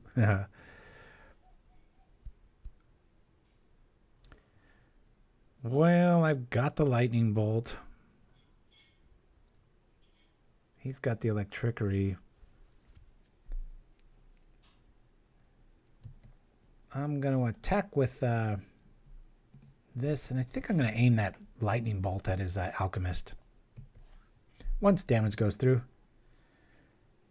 Knowing that he's got this, like I was joking around, bad joke. We know they've got elect trickery in hand, so maybe they'll have to use it here. Mana leak. What? Very underplayed card. I know Littlefight's a fan of that in a lot of mixed mana builds.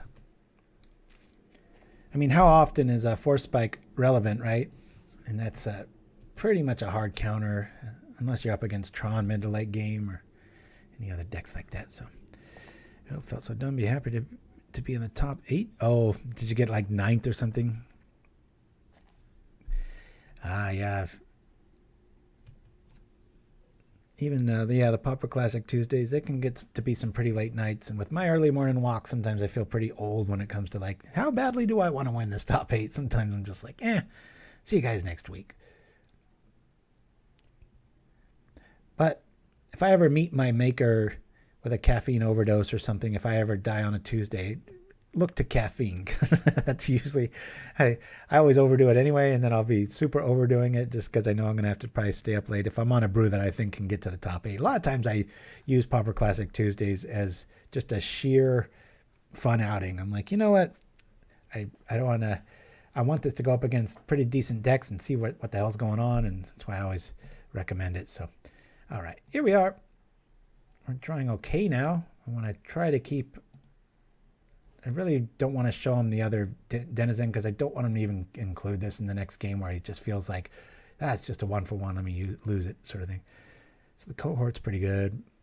Dashers. Right. Too late in the game to use these. I really want a...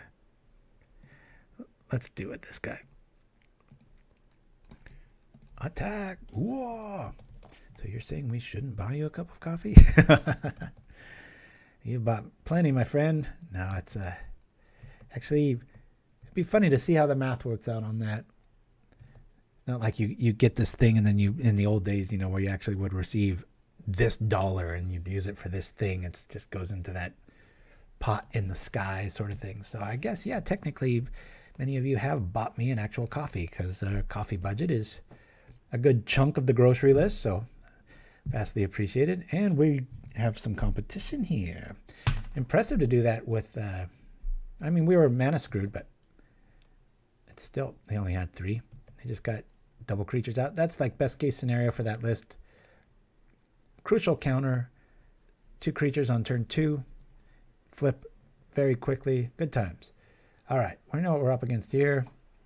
Red Elemental Blast will bring in these 2. I'm going to lose a Sparksmith and 1 grenade.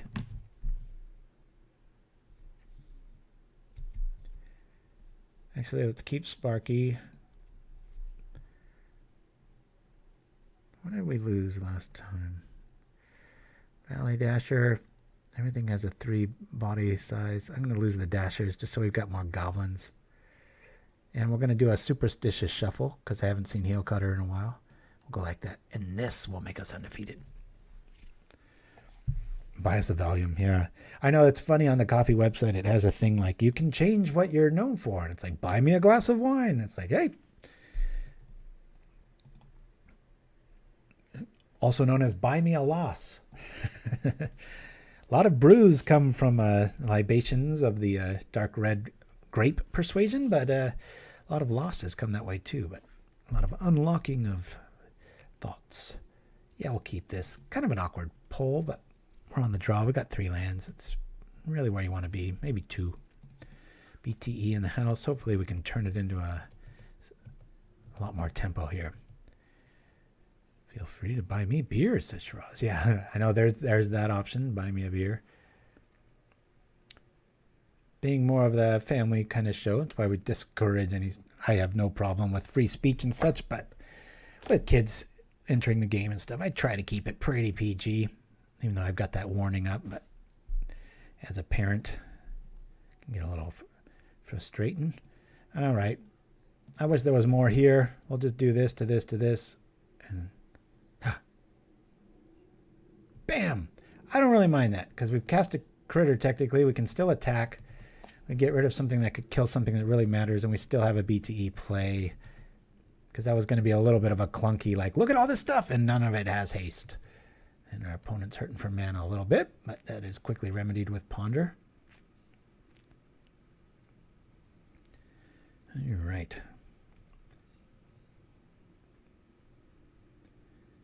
Mountain showing up. Let's see if they're going to use any sort of removal on this to buy themselves some time. Normally I'd have the little chat up to see if they put it on top or bottom, but ew, this isn't that great, is it? I'm going to do a whole lot of nothing with this. All right, here we go. We're just going to eat this mana. That's when BTE really blows. We're at 4 mana now. This is... oh, the power of sorcery. If that was an instant, I do believe we'd be seeing a lot more Goblin Grenade style decks, but for right now, we'll see.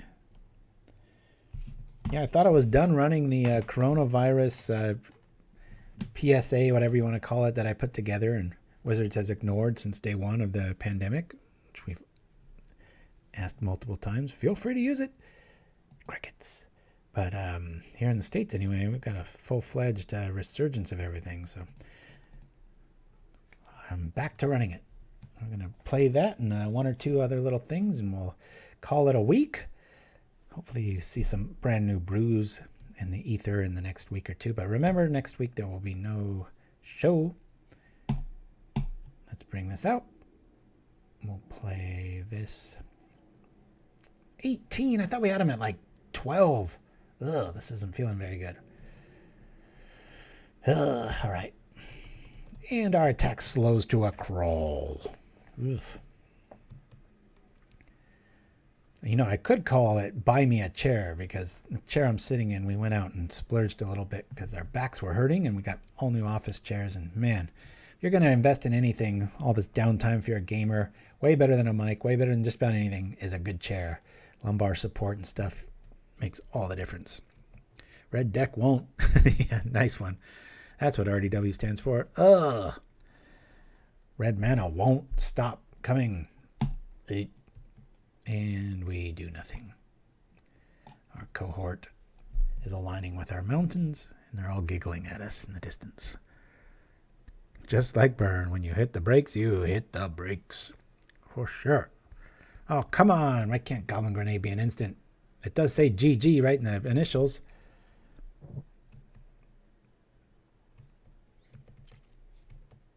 Are they going to pull it off? Good news is that they have to use most of their removal on our dudes. And since we got rid of the Alchemist, there's only 7 other cards that really matter that we care about. And we've got Goblin Grenade for it, but man, this really blows. They're at 18. We've literally shocked them, and we have no hand now. We're just drawing lands. I'm going to do it. It might kill a Delver. If he lets it live, it eats some damage, and it gives Goblin Grenade an access point. Curtis Blow wrote a song about it. I'm not sure who that artist is. But if you've got a link, send it to Little Fighter Shiraz and put it in the chat if it's MTG related. Happy to share it. News to me. Hopefully it's news to some of you out there too.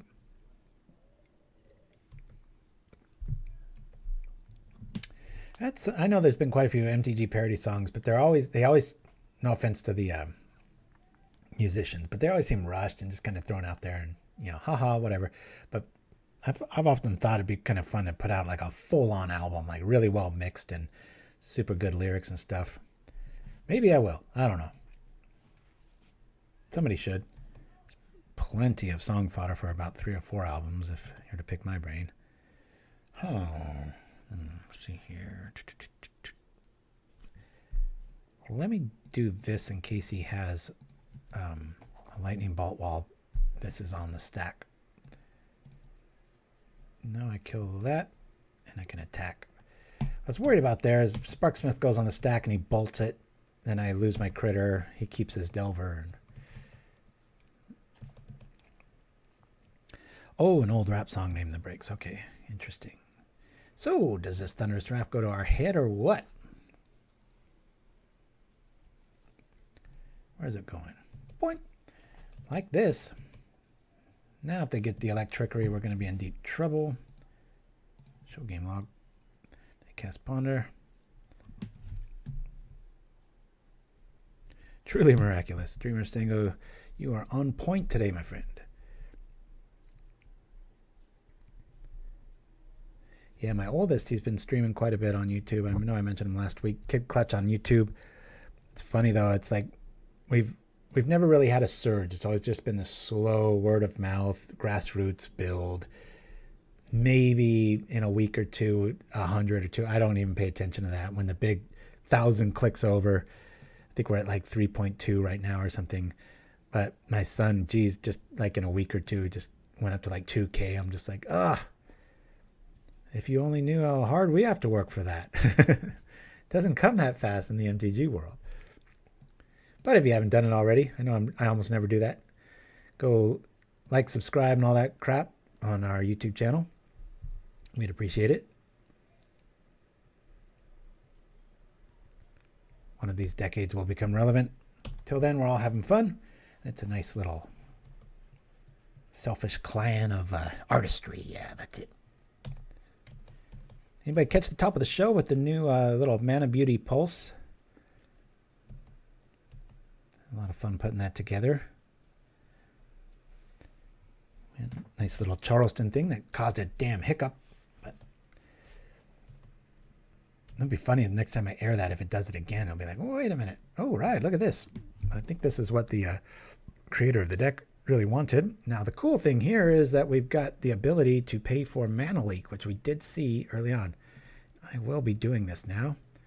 Do this, and we'll sacrifice this. I'm going to keep out Sparky. We're going to do a 4-1. Don't go anywhere if this does resolve. I'm going to keep Sparky up. Regardless, that's a 1-1. This at least can kill a Delver. Hey, all right. So after a slow start, we won 4 straight with Guto CMTT's first place list. Now, early on, we were all kind of in the critiquing factor of the 18 land count, but I've always liked that in RDW lists. So I really wouldn't touch that. I don't really want to touch much of anything. I might cut this down to 3 and maybe add a Sparky. I really like 4 Sparksmiths in a lot of these lists, but hey, it's good enough for a 4-1 in the tourney practice room. We didn't really see much Rogue other than, I guess you could call Miracles a bit of Rogue, but we lost to Delver Red, which sucks. This deck should probably beat it in the majority of the time.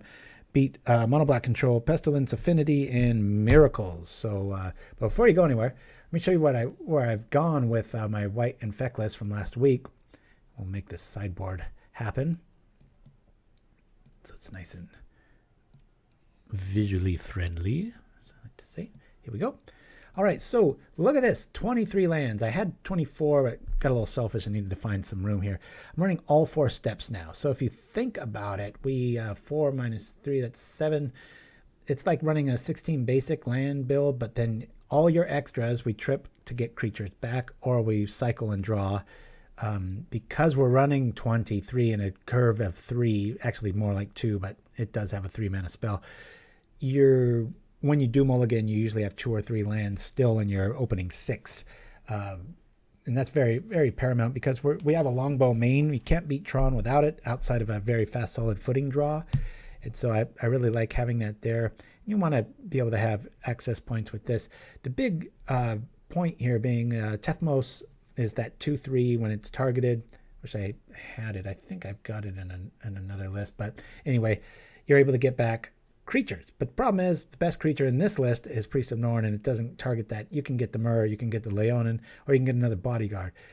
What I was finding, and I said at the top of the show, is with this list, I was using Tethmos once, and it took a while to get there. And it just, you know, I'm sure against like a mono black kill everything deck, yeah, it's going to be superior.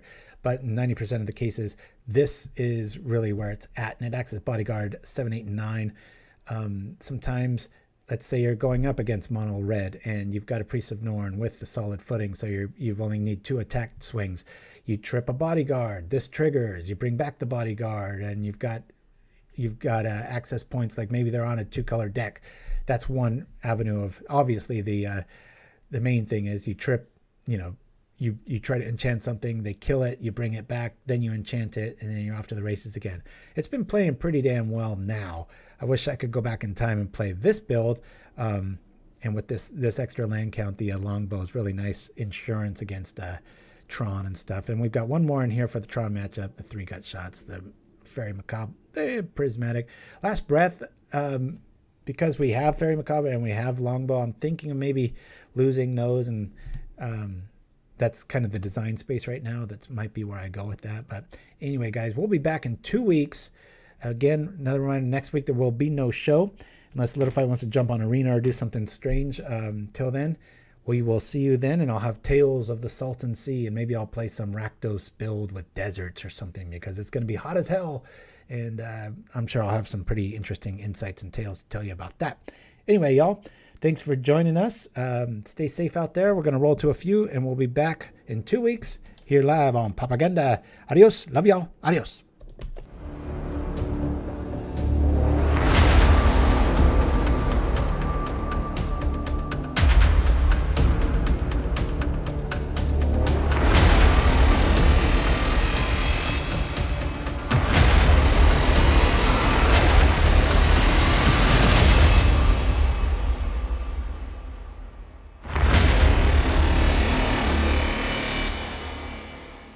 Nettles, they're the worst. Itching, stinging, nefarious nature nastiness. Like vastwood vines, they constantly irritate your skin. Once infected, you'll see them everywhere. But now, the Sentinel has you covered. A healing, Simic lotion for skin and hands.